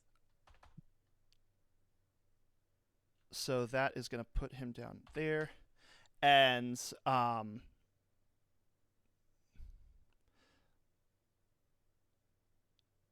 that is just to the bonus. So it's a 24 plus 15. So he deals 39 damage with that blast. As you see that Omega Red is completely enveloped by it, and as the blast like pulls back, you see that like there's just like steam coming off of him, and like a bunch of his clothes have been burned away, but he is just still standing there fuming with rage. Beast is going to try and also jump in and attack him.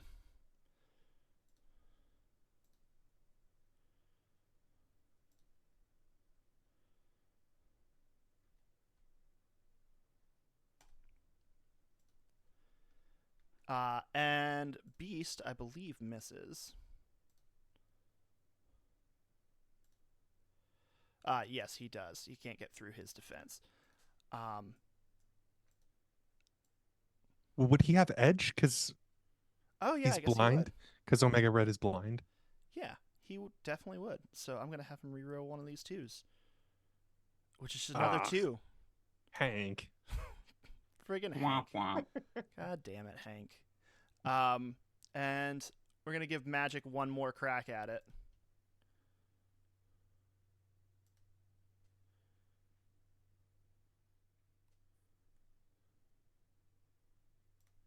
That's really upsetting. I don't know why her sheet just decided to not load.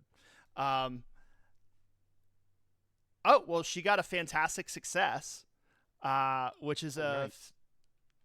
Wait a minute. So 6, 12, 13, 14, 15. Which, unfortunately, I think that Omega Red has a really high melee defense. So I think that is actually... So it's actually a fantastic failure. But with what a fantastic failure means is that even though you didn't succeed, something good still happens. So it's like a partial success essentially. So I'm gonna say That's cool. is that magic like leaps over, and she tries to like slash at Omega Red, but she actually ends up colliding with one of his coils, and cuts one of his coils off. So Nice. he doesn't. So she doesn't deal damage, but he is limited on his attacks from not having access to one of his coils. So that is going to make it Scheherazad's turn. Okay. So he's blinded, right? Mm-hmm. How does fall damage work in this game? Let's find out. I got here the same time you did, bud. Teleport him 1,000 feet into the air. Falling But damage. essentially, I think If a character I think- hits something when they land, they and whatever they hit take health damage. To calculate the damage, the narrator makes a standard action check. The damage multiplier for the roll is 1 for every 3 spaces fallen, up to a maximum damage multiplier of 20. If that damage is enough to Okay. destroy whatever was struck, the character takes the damage, smashes through it, and keeps falling. Okay. I think Scheherazade got to turn and look at Omega Red and say, we all live under the same sky, but we don't all have the same horizon. Snaps her fingers, opens a portal underneath them. He is just going to be free falling, the full 2,000 feet, over the reactors of Chernobyl. You can just drop them into the Chernobyl reactor. Amazing. So what? I'm gonna let you roll the damage because that sounds fun. We definitely reached the maximum damage multiplier. So go ahead and just roll a d6 and multiply it by 20. Got you. Also, if you get a Okay. 1, it's a 6 because it would essentially be the Marvel die. Okay, so 1d6. I did give. So no, That's I got a 6. All right, so 6 times 20 is going to be 120 damage, which is enough to KO him. So we get a bubble of he's falling from the sky, and we just like Team Rocket, but in reverse, as we see him falling and hits the reactor. And we see a Michael Bay explosion come up from the reactor, and he is KO'd. Absurd. Yeah. So good.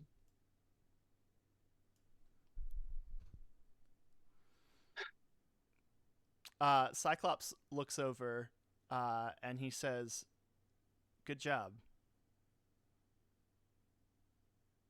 Thank you. Well done as well, Scott. I think AWOL realizes that he's flying over blood, and that's really gross. So he like flies like over near Scheherazade, and like is like, oh, Michael, well done. How does it feel? tired. We've done well. Thank you. We still have to talk to Dracula. We've gotten the pages that we sought out, but we still have not found Wanda. Yeah. Guess we should I talk guess to we're the X. going to Romania, or are we?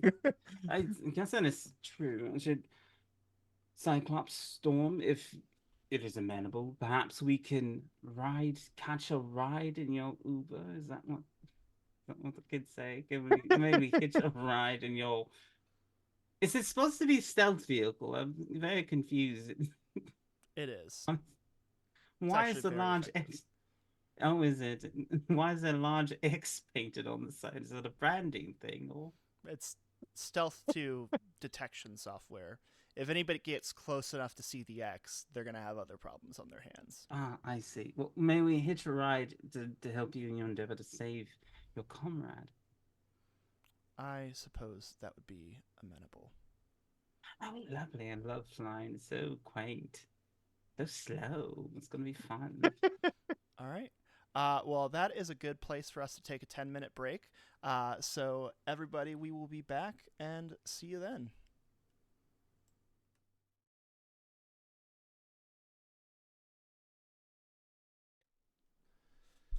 Hello, everybody. Hello. Howdy. All right. So the decision was made that you are going to accompany the X-Men to Romania to continue your search for Scarlet Witch. Is that correct? That is correct. We're Yes. riding on the X-Wing.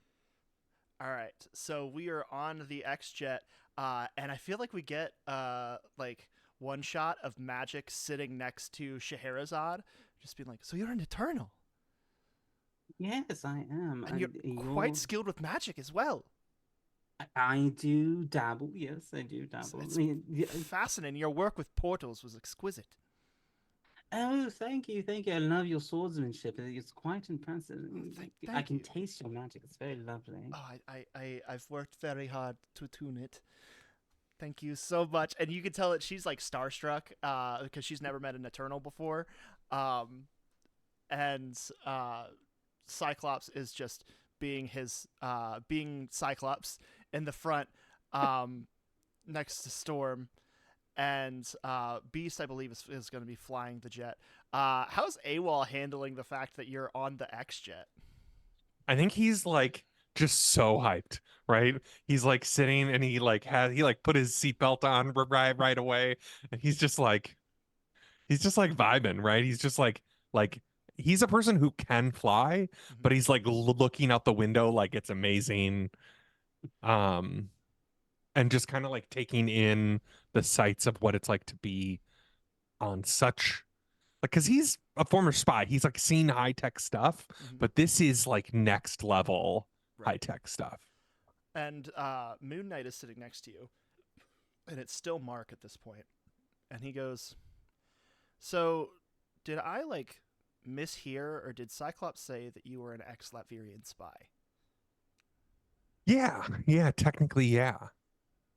That's something you maybe didn't want to bring up at some point. I didn't think it was necessary in the moment. I Like, mean, what's your deal? you were burned by a government that is headed by one of the most powerful villains in the history of the world. I feel like knowing who your enemies are out there potentially could be worth mentioning. No, that's fair. I never met him though, so they just had me go places for them. So like Cool. So I didn't think it mattered. Just, but yeah, just the occasional assassination, espionage, sabotage. I mean, I kinda wouldn't situation. say assassination. Did I assassinate people? Sure, but I wouldn't call myself an assassin. I'm not a rapper. I love that. He goes, I wouldn't call myself an assassin. Did I kill people? Yeah, sure, but But like, look, when I wasn't a mercenary in my past life either. I just occasionally helped destabilize the occasional fledgling government. See right. how that kind of sounds? If it walks like a duck and it quacks like a duck, honk, it honk. might be a guy in a duck costume. That's one theory, I guess. Okay. I guess I'm never going to know who you are. That's fine. It's not really important, I guess. I'm just trying to establish some level of trust here. No, I get it. And you have a god in you, right? Is that how that works? Hello. Mark? Where are we? Is that Cyclops? Yeah. How did we get here? Why did this happen? Hey.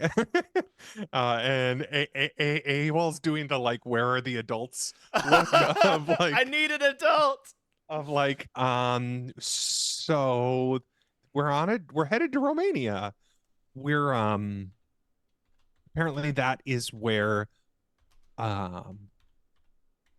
where Wanda is, and we're with the X-Men, and we're trying to find Wanda. Interesting. Y'all have been hard at work as I've been gone. Good for you. Yeah. We went to see We went to see Dracula. No big thing. I miss Dracula? He owes me money.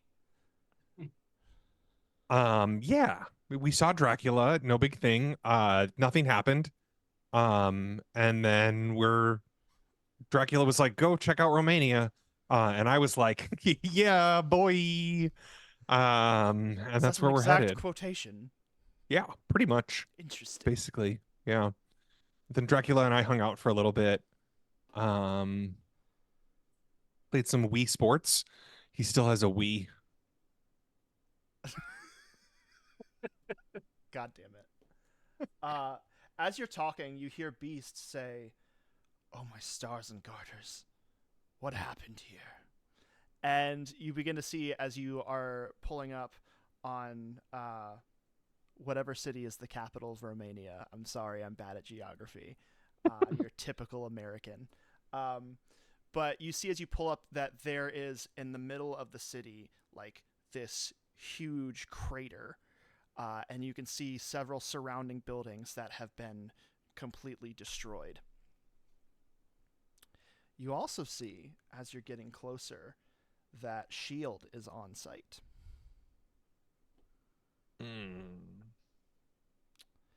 Yeah, this is going to be a problem, you hear Cyclops say.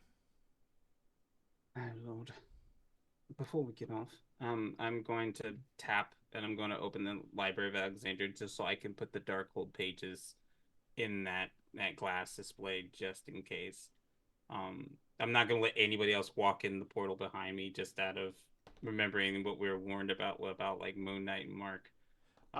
You walk in, and Fastos is there, and he says, "You missed poker night." Been busy. Yeah, Lots. I've heard. Be careful. What have you heard? What have you heard? Just what's on the news.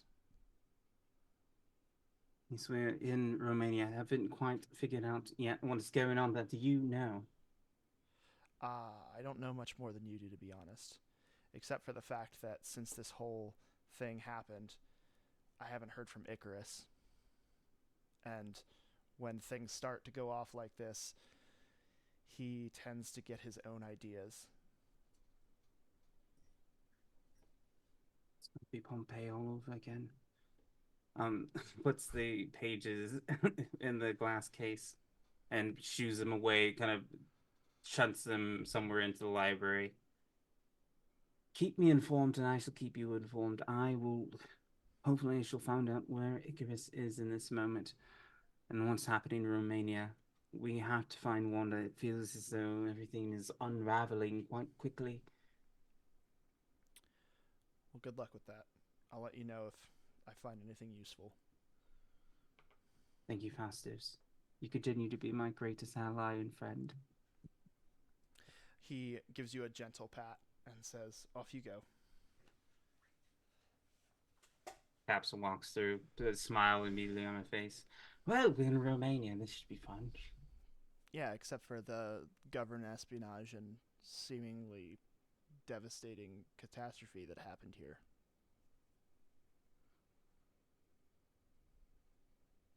With more shield, but do we have any idea? Does the X-Wing have any instruments here to sort of get, checking of what kind of, is that radiation? Is that, Well, the X-Jet has several diagnostic things it can run. Unfortunately, this isn't Star Wars. Apologies, I'm unfamiliar with all the doodads and what they do on your boat. It looks like there are traces of dark magic energy, as well as chaos magic. So, seems like this is where Scarlet Witch had her bout. With who, doesn't seem like Dracula knew, but I'm sure S.H.I.E.L.D. is close to figuring it out, if they haven't already. Perhaps a little cooperation is required. Can you do that? Do you have the ability to be civil? Well, it helps that Maria Hill has a thing for me, so. What do you have a thing? Is there any That's woman, canon! Is there any woman, Scott, that you will not lay with? Yes. Plenty. Oh, so just the dangerous ones, I see. The safe ones, more like. I mean, you have very different definitions of what safe means, love. Like, But Scheherazade and Storm both share like, girl. girl, I don't know. I couldn't tell you. He hasn't tried that shit with me.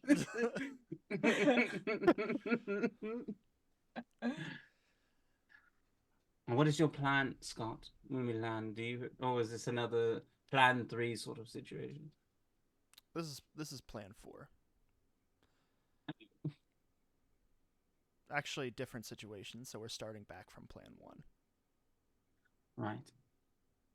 Well, let's find out from Maria what exactly is going on. I know last time we crossed paths, she was quite cross with us for leaving on short-term notice. So I'll let you start off by buttering her up or whatever it is that you do. Could you care to elaborate what you mean by poor terms? Shield is also looking for the pages of the Darkhold, but that is not their jurisdiction. That is my jurisdiction. I did not ask permission. I simply did what is required.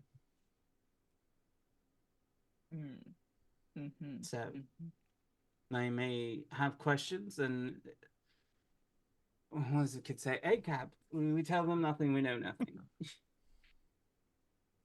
Let us hope that Cyclops' charm is enough to tide Shield over.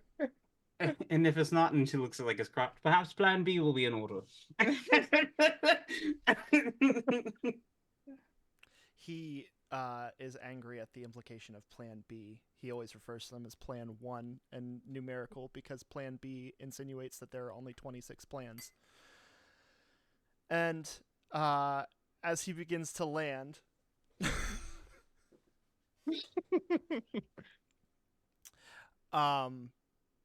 he looks back at AWOL and Scheherazade and Moon Knight and says, "Are the 3 of you coming or staying?" I think we're coming. Yes, we're coming. Approach might be ideal. Perhaps a group that will go talk to Agent Hill directly, and perhaps other people who are going around the circumference of the blast zone to investigate anything that they might find. Oh, why aren't you in charge? I like you. Kind of walking by Scheherazade, it's like, I'm kind of in charge. She is in charge. We will go. Then we shall go with Storm, and you will go do that thing that you do so well. Interesting. Okay, so Cyclops is going to deal with Maria Hill. I think Cyclops is taking Beast with him, and so you and Storm and Moon Knight. I think Magic will also go with Cyclops. Before Magic goes off with Cyclops, can I pull her to the side? Yeah. Now, you are going to be given a very important secret side mission, which is to control Cyclops if he should do something ill-advised, like perhaps ally with S.H.I.E.L.D. Cyclops is many things, but loyal, fortunately, is one of them. I don't think he would side with S.H.I.E.L.D., especially not in the middle of Krakoa's negotiations with other ruling governments. The statement still stands. If you'd feel like you are concerned about the direction in which negotiations are going, please call me on the comms. I will. But I'm sure that Emma would have a problem. With me or Cyclops? Any type of alliances that Cyclops makes. Especially if those are made using the charm he seems to have over certain people. I can't even say women because I don't get it personally. I don't see what everyone sees in him. He's smart, sure, but he's kind of. Not my flavor, but Scott is admirable, but sometimes a bit foolish. Smart but dumb. Yes, I will keep you informed. thank you. Safe travels on mission 1. She kind of laughs at that joke, and goes off to catch up with Cyclops and Beast. So what are y'all doing? I Going think, to the fountain. yeah, we're like scoping out the area, right? Yeah, like the blast area. That sounds good. So if you want to do that, you're gonna have to be fairly stealthy about it because there are actually shield scientists that are on site and kind of running diagnostics on it. Okay. Cool. So how are I you make gonna... us invisible. Oh, that's right. I forgot you can do that. Michael, So are I'm you going to use ready? group invisibility. I Hell love yeah. when you do this, Michael. It's such a wonderful talent. Yeah, so I think we're like talking about like I think Cyclops is like telling us that we have to be sneaky, and all of a sudden I just make all of us invisible. Amazing. So yeah, he's like, make sure not to be noticed. If they find out that there's two groups that aren't supposed to be Yeah. here, then it can cause a problem, and you just Yeah, disappear. yeah. And he goes, uncanny.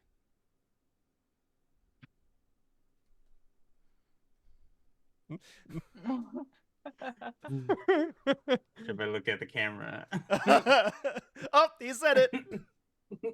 He said the thing. Understood that reference. Amazing. All right, so you are all inspecting the blast site, kind of stealthily walking through, like all of these scientists are around you with several scanning gadgets and gizmos, trying to step quietly because while they can't see you, any shifts in debris might be noticed. What exactly are you looking for? I think I am looking for any residual magic or any signs of like spell components or incantations, any sort of knowledge to kind of give me a hint of or who maybe Wanda was fighting in this area. There has to be like maybe the way the radio pattern like explodes out or the kind of damage that's being done if things are being singed. Just trying to, I guess, Sherlock Holmes this and find out if I can get an idea of like a picture being painted by the evidence left behind. Yeah. Cool. How do you want to go about ascertaining that information? One of my traits is fount of information, so I would like to do a logic check to use my millennia worth of knowledge that I've collected to sort of piece together base because I assume Scheherazade has like a degree in everything at this point, so using her various degrees and knowledge to kind of ascertain kind of what happened here. Or I guess the big piece of information I'm trying to get is two things. One, what kind of magic was used and if I can figure out who possibly they were fighting or if magic was used at all. Sounds good. So let me know what you get on that logic check. Okay, so I'm gonna roll and then okay, and then I have an edge on it, so I'll take the lowest. Still saying 15. Oh, good. A 15 is still going to get you a success because the target number was actually 14. I think as we're reading the comic, what we see is we see all of these shield scientists scanning the area, and then we see the outline of all of you kind of moving into the area.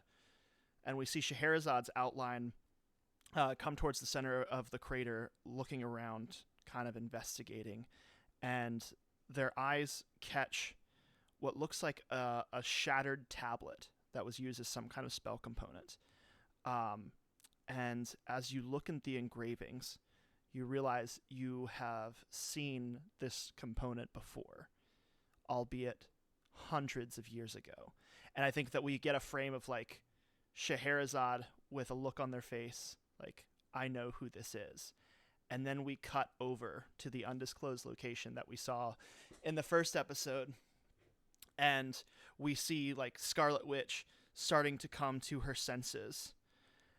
And she is like looking around, looking for her captor, who says, "It's time for you to make yourself useful." And we see stepping in front of Scarlet Witch is Morgan Le Fay.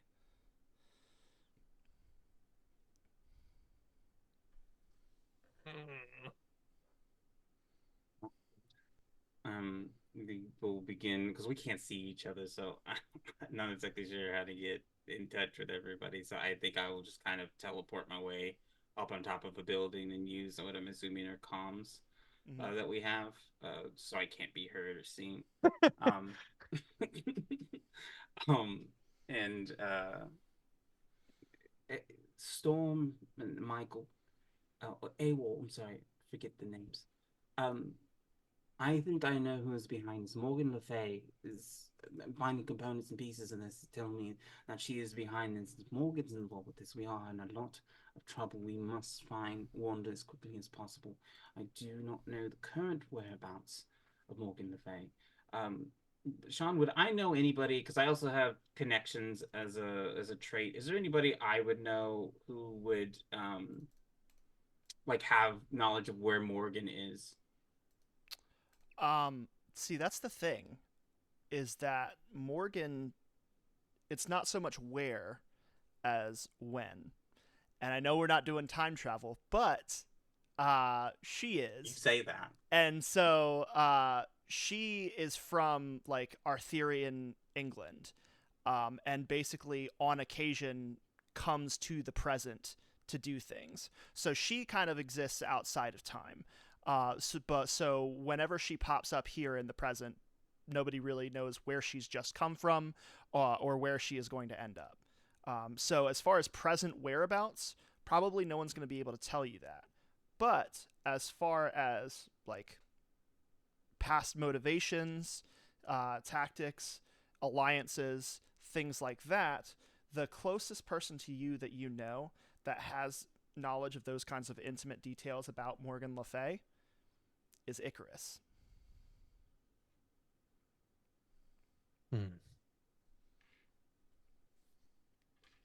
Is there, in all of our time knowing each other, is there anywhere that I would know that Icarus normally sort of, I guess, stews or thinks, or does he have a home base, as it were? That is a good question.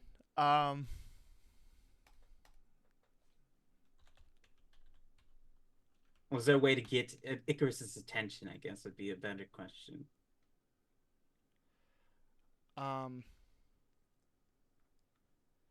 What are the Eternals up to?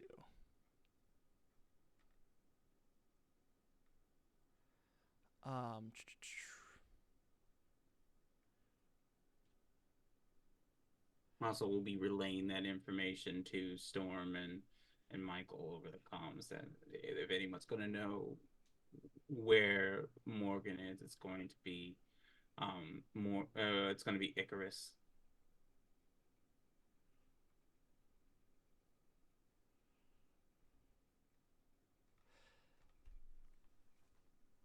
So out of game, I'm not really sure. My knowledge of Icarus isn't really like up to par to know exactly like what his hideout or his lair would be. Shit. I know I can, but who's gonna check you? You're right. But in game, I think that what you know about Icarus's personality, and this much I kind of do know, is that he tends to kind of break off from the rest of the Eternals sometimes, and kind of has a bit of a superiority complex and is doing his own thing right now. So you're not really sure immediately where you're going to find him. But sometimes the plot runs into you, baby. Yeah. think I will meet you all back at the X-wing. Unless you all find or have found something else. I think our main objective at this point is to find Icarus. If we find Icarus, then we find the Scarlet Witch.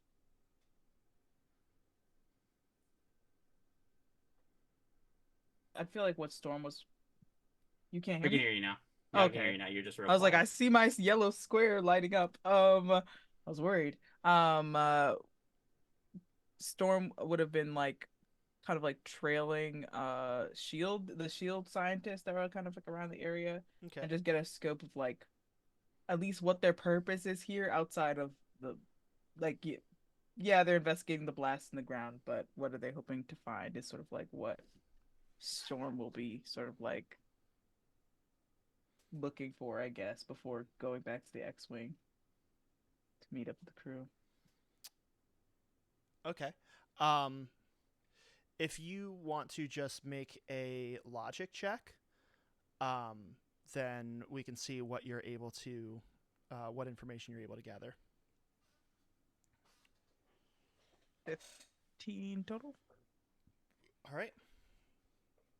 So this isn't exactly your expertise, but you do notice something that tips you off. The shield scientists are starting to collect a lot of arcane components that have been left behind, and you see some of them put those in like a giant like metal container, and as the lid closes, you see written on the outside of it, Stark Industries. This guy. So S.H.I.E.L.D. is probably working with Tony Stark and possibly some of the other Avengers to come up with some kind of countermeasure that they can use if this situation escalates. Okay. No, that's enough for me. Good. Before we go, I want to see if any of this looks like it was done by Doom Tech. Okay. So go ahead and roll logic. Cool. 11. You don't see any Doom Tech in the area. Okay.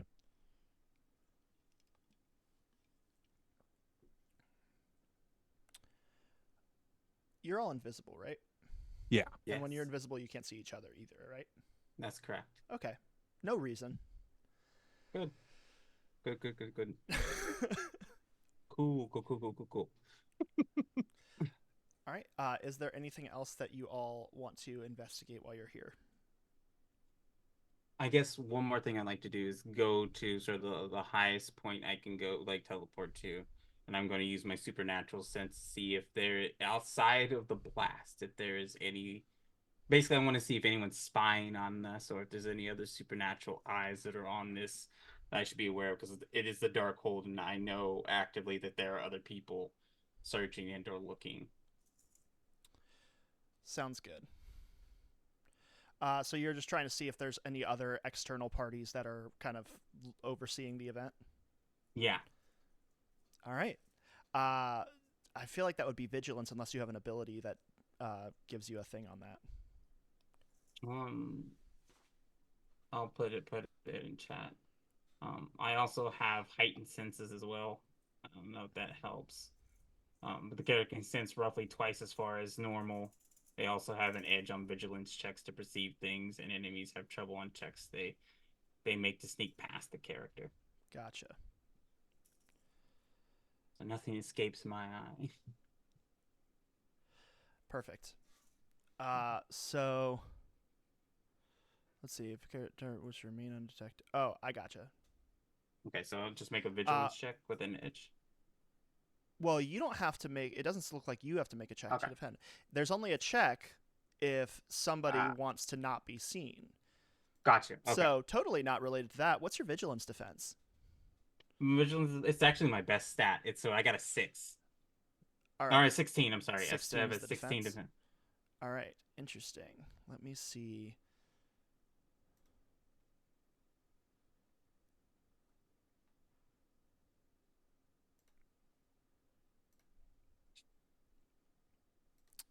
Perfect. So where are you right now? Whatever the highest point is in these ruins, just to give me the best bird's eye view. All right. So you're like sensing. You can fly, right? I can't fly. I Okay. can only teleport. Okay. So Flying's not a thing I have. okay, cool. So you are up on a rooftop, kind of overseeing this whole situation, and you send out your supernatural vision. You can see echoes of dark magic and chaos magic left all over this field. The chaos magic left over from Scarlet Witch's incantations, and the dark magic left over from Morgan Le Fay's. And as you begin to survey the area, looking around to see if there's anybody else here, you feel something. You kind of sense something coming up from behind you. As you turn, I'm assuming you turn. Yeah.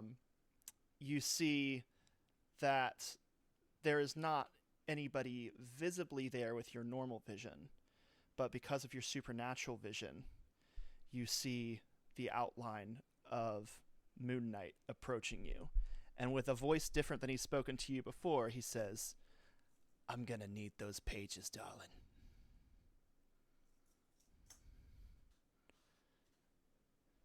I'm assuming this isn't Mark. Jake, nice to meet you. Pleasure.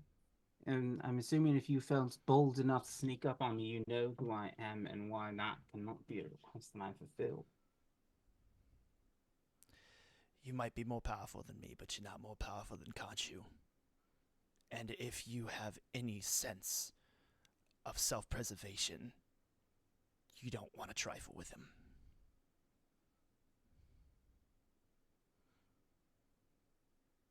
Is Khonshu aware of what the Darkhold is, what powers that wields? I know that he is a god, but he is a minor god. That's why he wants the Darkhold. So he can inherit the power that's rightfully his. Power is not inherent. For a creature who has lived as long as he has lived, he should know the story by now. Tale is old as time. Power corrupts. The world will balance itself out. For him to displace one is to replace another and put everything out of equilibrium. The Darkhold is not his path to power. He should be content at where he is. He is the god of the moon, the mere symbol of balance. How does he not understand that? You see this outline of Moon Knight, which you can kind of now see clearly his true form because of your supernatural sense. That like the bandages around him in this form are actually all like dark gray and black. And as you're looking at him, and as you begin to speak about Khonshu, you hear a voice that says, "Speak of the devil, and he shall appear." And you see from behind Moon Knight a 10-foot tall apparition with a long, like, bird skull for a head appears behind Moon Knight.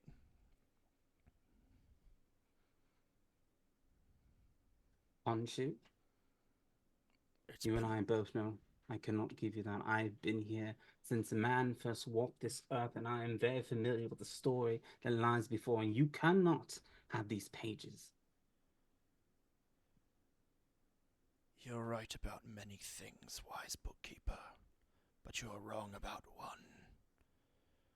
The moon does not represent balance. It represents change and phases. A change is coming. A new world, a new dawn, a new phase of the moon.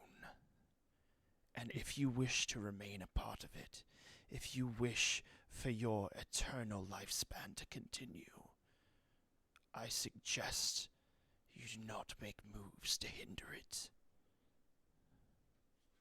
You know, the thing about the moon changing its phases is eventually it all comes full circle, doesn't it? You will end up right back where you are. The story will end and it'll start all over again. And you do nothing but a disservice to those and those who follow you. Mankind does not serve you, you serve them. What need does a god have for service? Purpose, something that not even you can escape. What are you if no one knows that you exist? What good is a book if it is never read?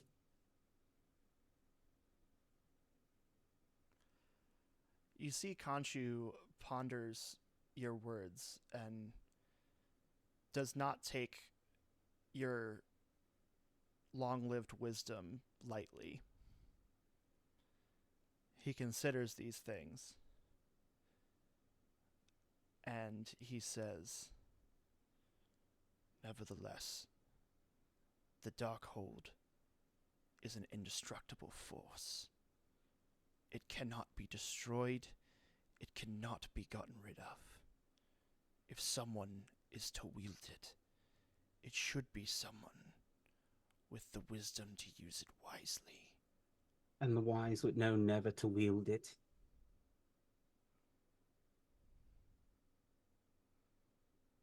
You have given me much. That's why Wanda wields it, and you do not.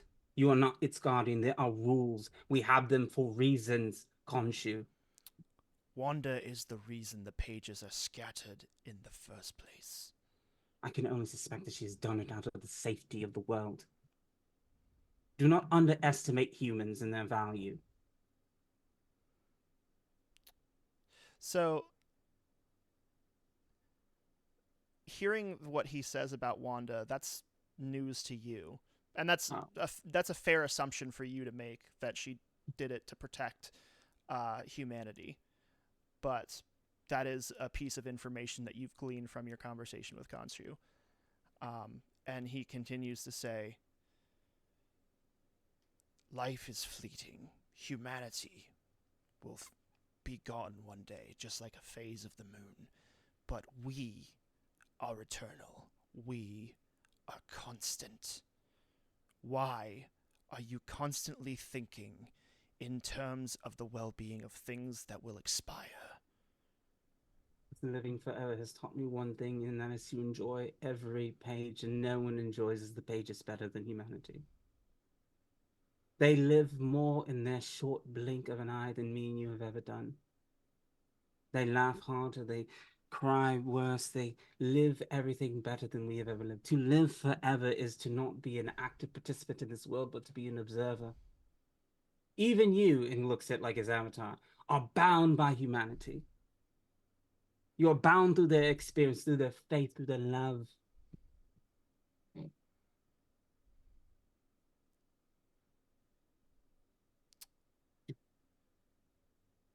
For someone who has lived forever, you have the naivety of someone who was born yesterday.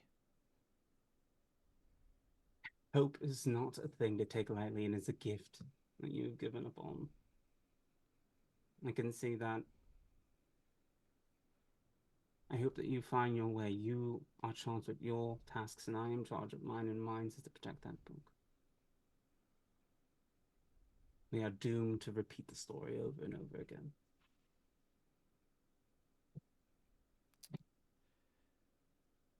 We'll see about that. And you see, for a moment, it looks like Jake is about to leap forward and try and forcibly take the book from you. But right before that, he like snaps back. And you can see that his form changes to the bright white bandages. And Mark is back. Are you okay? Yes, I'm fine. Are you okay? I just got here. I fear that our time spent together may be coming to an end. So you have several others within you that are looking to pursue after the thing that we need to protect. I understand. You are a sweet man. Never forget that. And I do not blame you for the things that go on without your knowing. But I think this is where we part. Where's home for you, Mark? I haven't had one in a long time. I'm not a sweet man. I'm not a good person. I don't have enough days on this earth left to atone for the horrible things I've done. But all I can do is make the most of the time I have left. And I don't I love you, Andy. I don't believe that there is anyone wise enough to responsibly use the Darkhold. But I believe if it should be in anyone's hands, it should be yours. You do me an honor. I will be sending you somewhere, and I would like to know where it is that you like to go. As though you may have the best of intentions, and you are looking to atone, I can feel as though a gentleman by the name of Jake does not share in your beliefs, and I believe Khonshu looks to be a blockade in our constant struggle. So I'd like to know where it is that you would like to rest your head for a moment. As though you have much to atone for, you must rest, you must eat, you must laugh, you must cry. All these things are essential. You are human. Do not forget that. And you are not above atonement. You are not above love. You are not above praise. And you are worth. That living is not something you have to earn. It's something that you just have.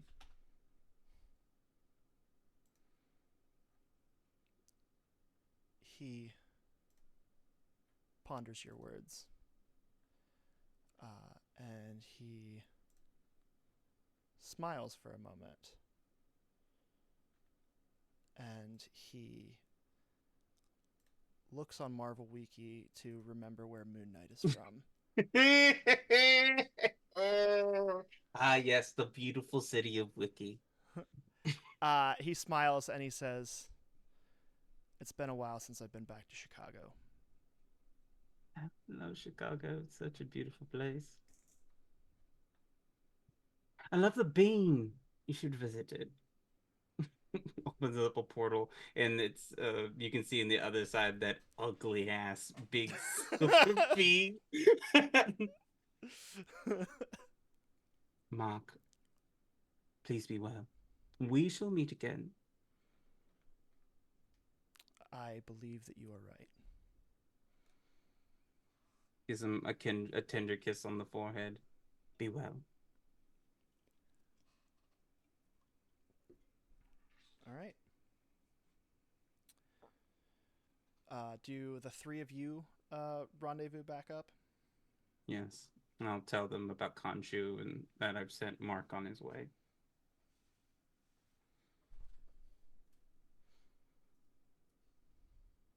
Yes. Sorry, I realized I was muted. I apologize. Yeah. Admirable to face such an adversary on your own. I'm never alone. I knew that should anything happen, that Michael, you and your X-Men would be there. It is human to help, to run towards the fire. Indeed. Speaking of my X-Men, where is Scott? Yeah, about that time, you get a call from Magic. Oh no. Okay. And she says, you might want to get over here. Negotiations haven't gone well. We're kind of down to plan 12, I think. So This useless man. I love him so dearly. I love him so dearly. I love him so much. You know I love a useless man. How far is this from us? What is it to be an X-Man fan if not failure and pain? He's this is kind of moving at the speed of plot. So he's close enough for you to get to him before things go seriously wrong. Is Okay. there a specific reason you're asking for big I was just gonna specifics? use like group flight so we could fly over any debris. Yeah, absolutely. You So know. so yeah, you all fly into the square, guided by Storm's control of the weather. Okay. And you can see that Cyclops is like face down with Maria Hill, with several Shield agents behind her, and they say, "Scott, we've been over this. I respect you and Krakoa's autonomy, but now you're interfering in world events. And if you want us to continue to respect your fledgling nation and its autonomy, then you need to stop meddling in other people's business." And Cyclops responds by saying, "My people have suffered multiple genocides, and we are not looking to let anybody bring that upon us again.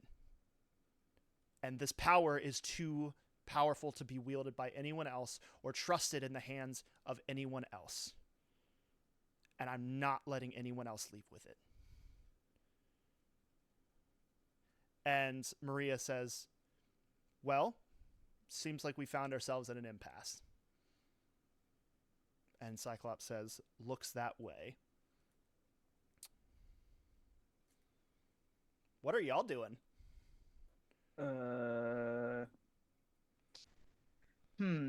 I feel like diplomacy first would be Storm be like, Maria Hill, unhand my comrade.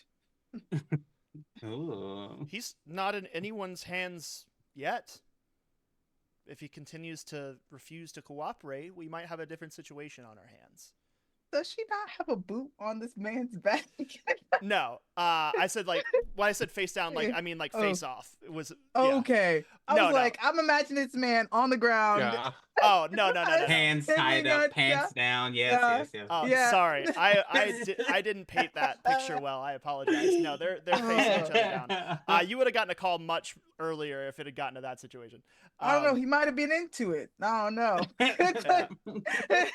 He's like, wait. Let's hear her out. Maybe humans aren't so bad. Yeah, you know. So yeah, they are having an intense stare down when you show up.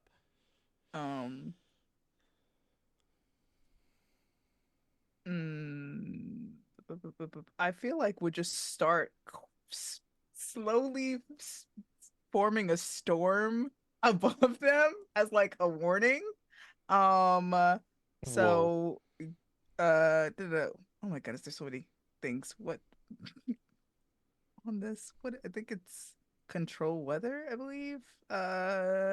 That's concentration. Let me put it in chat. Yes. It starts to storm in an area up to 5 miles across. Times the character's rank. So it's 20 miles. So you just created a 20-mile. You created a hurricane, essentially. Yeah. We're starting it slowly. Yeah, it's the sky is darkening. Tropical storm Briar is incoming. Yeah.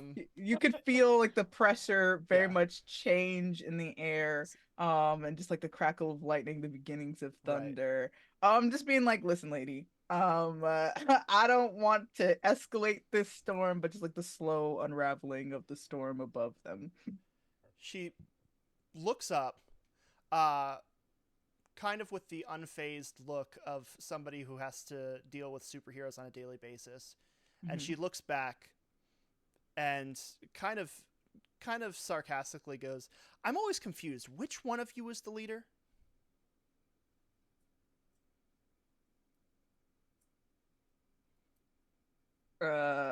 Which one is the leader?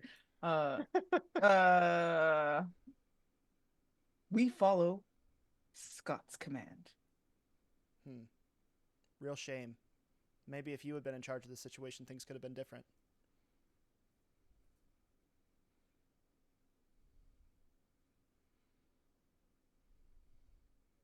Is she saying that with like an air of like, there's something I don't know here? Or like just I wish you were in charge. Vigilance, okay.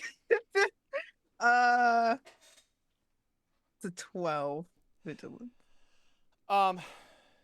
Yeah, it's. I mean, the way that you receive it is, yes, you have a better head on your shoulders, and you should be leading this team. Scott shouldn't be leading this team.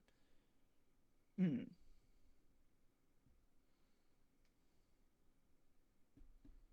I believe Scott can agree that if you prefer speaking with me, then that is how this shall proceed before it escalates any further.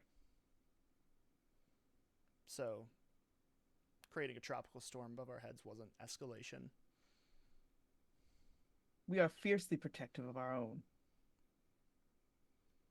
So This are is a we. warning.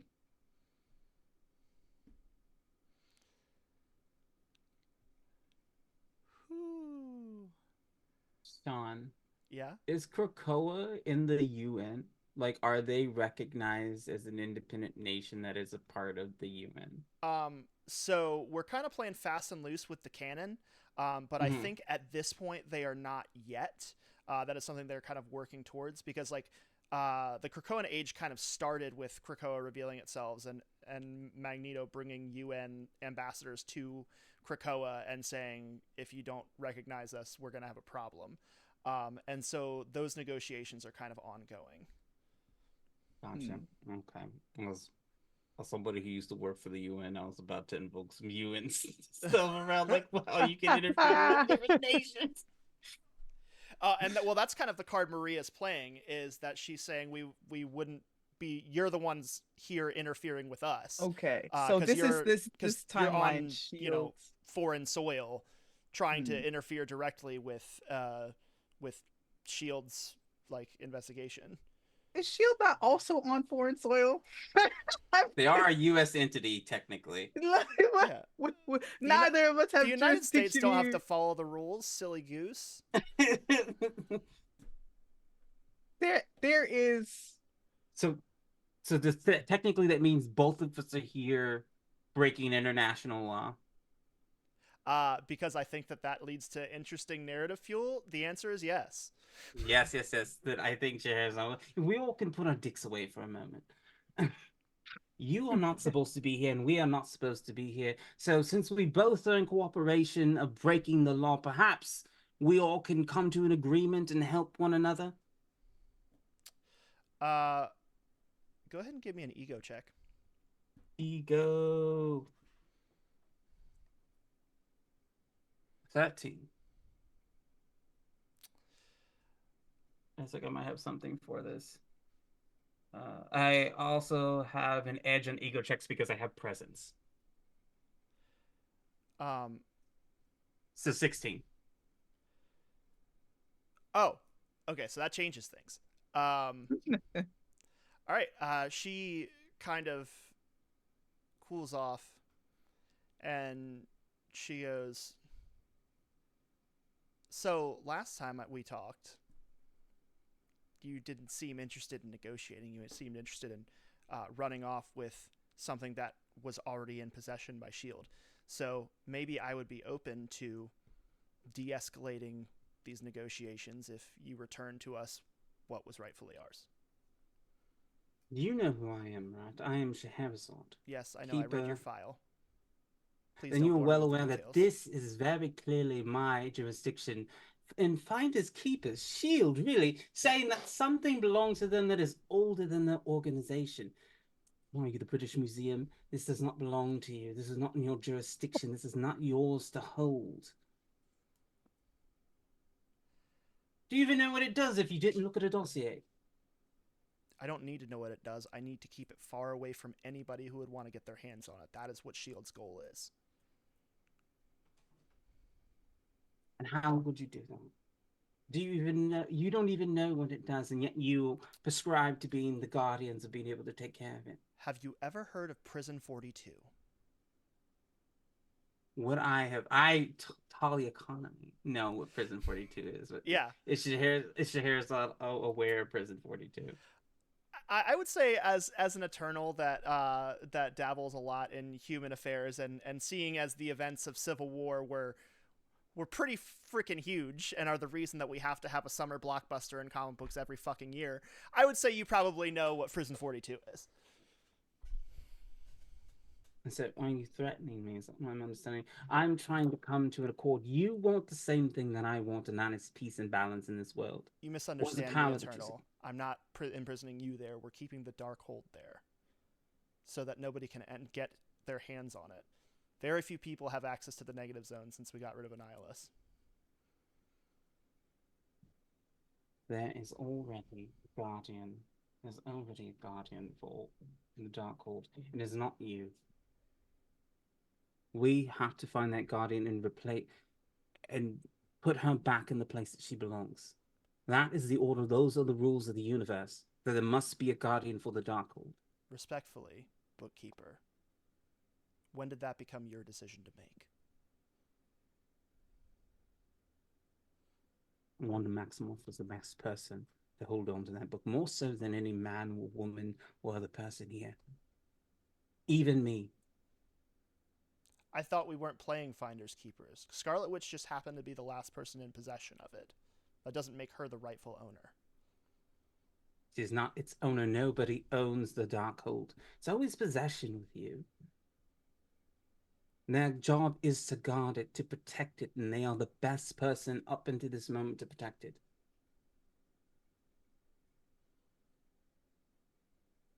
There have been many who have held the Darkhold, and up until this moment, no one has done a better job than Wanda Maximoff.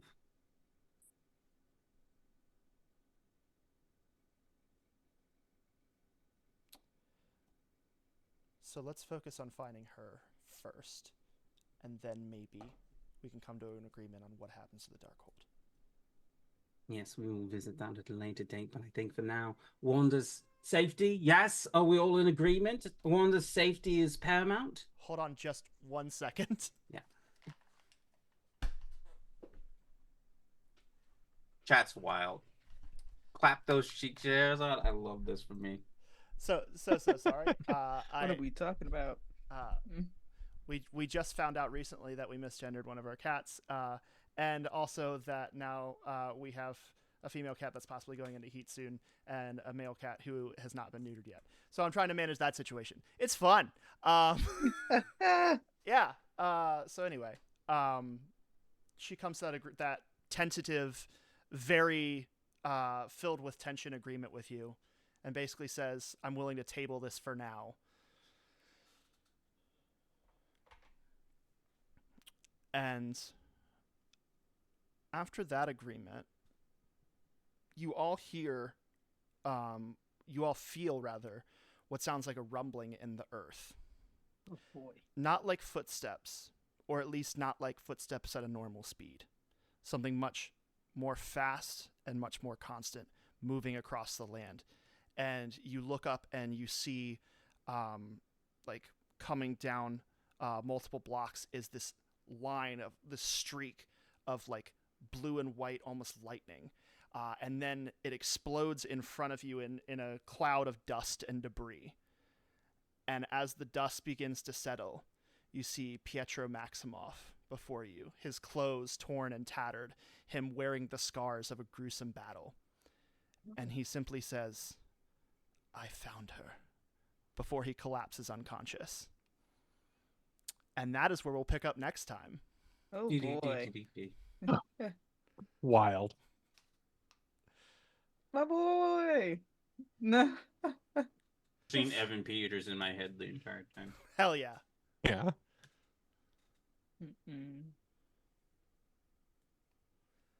Wild. No, he didn't dodge again. You're supposed to be a speedster, dude. That was the dumbest, one of the dumbest deaths in MCU history. So dumb. Yes. Fast enough, not fast enough to dodge bullets. Could be fast enough to maybe, move the gun out of the way. But anyway, sorry, I'm not going to get into it. But yeah, that's our game for today. You know what? I forgot to do this last time, but I'm going to do it this time.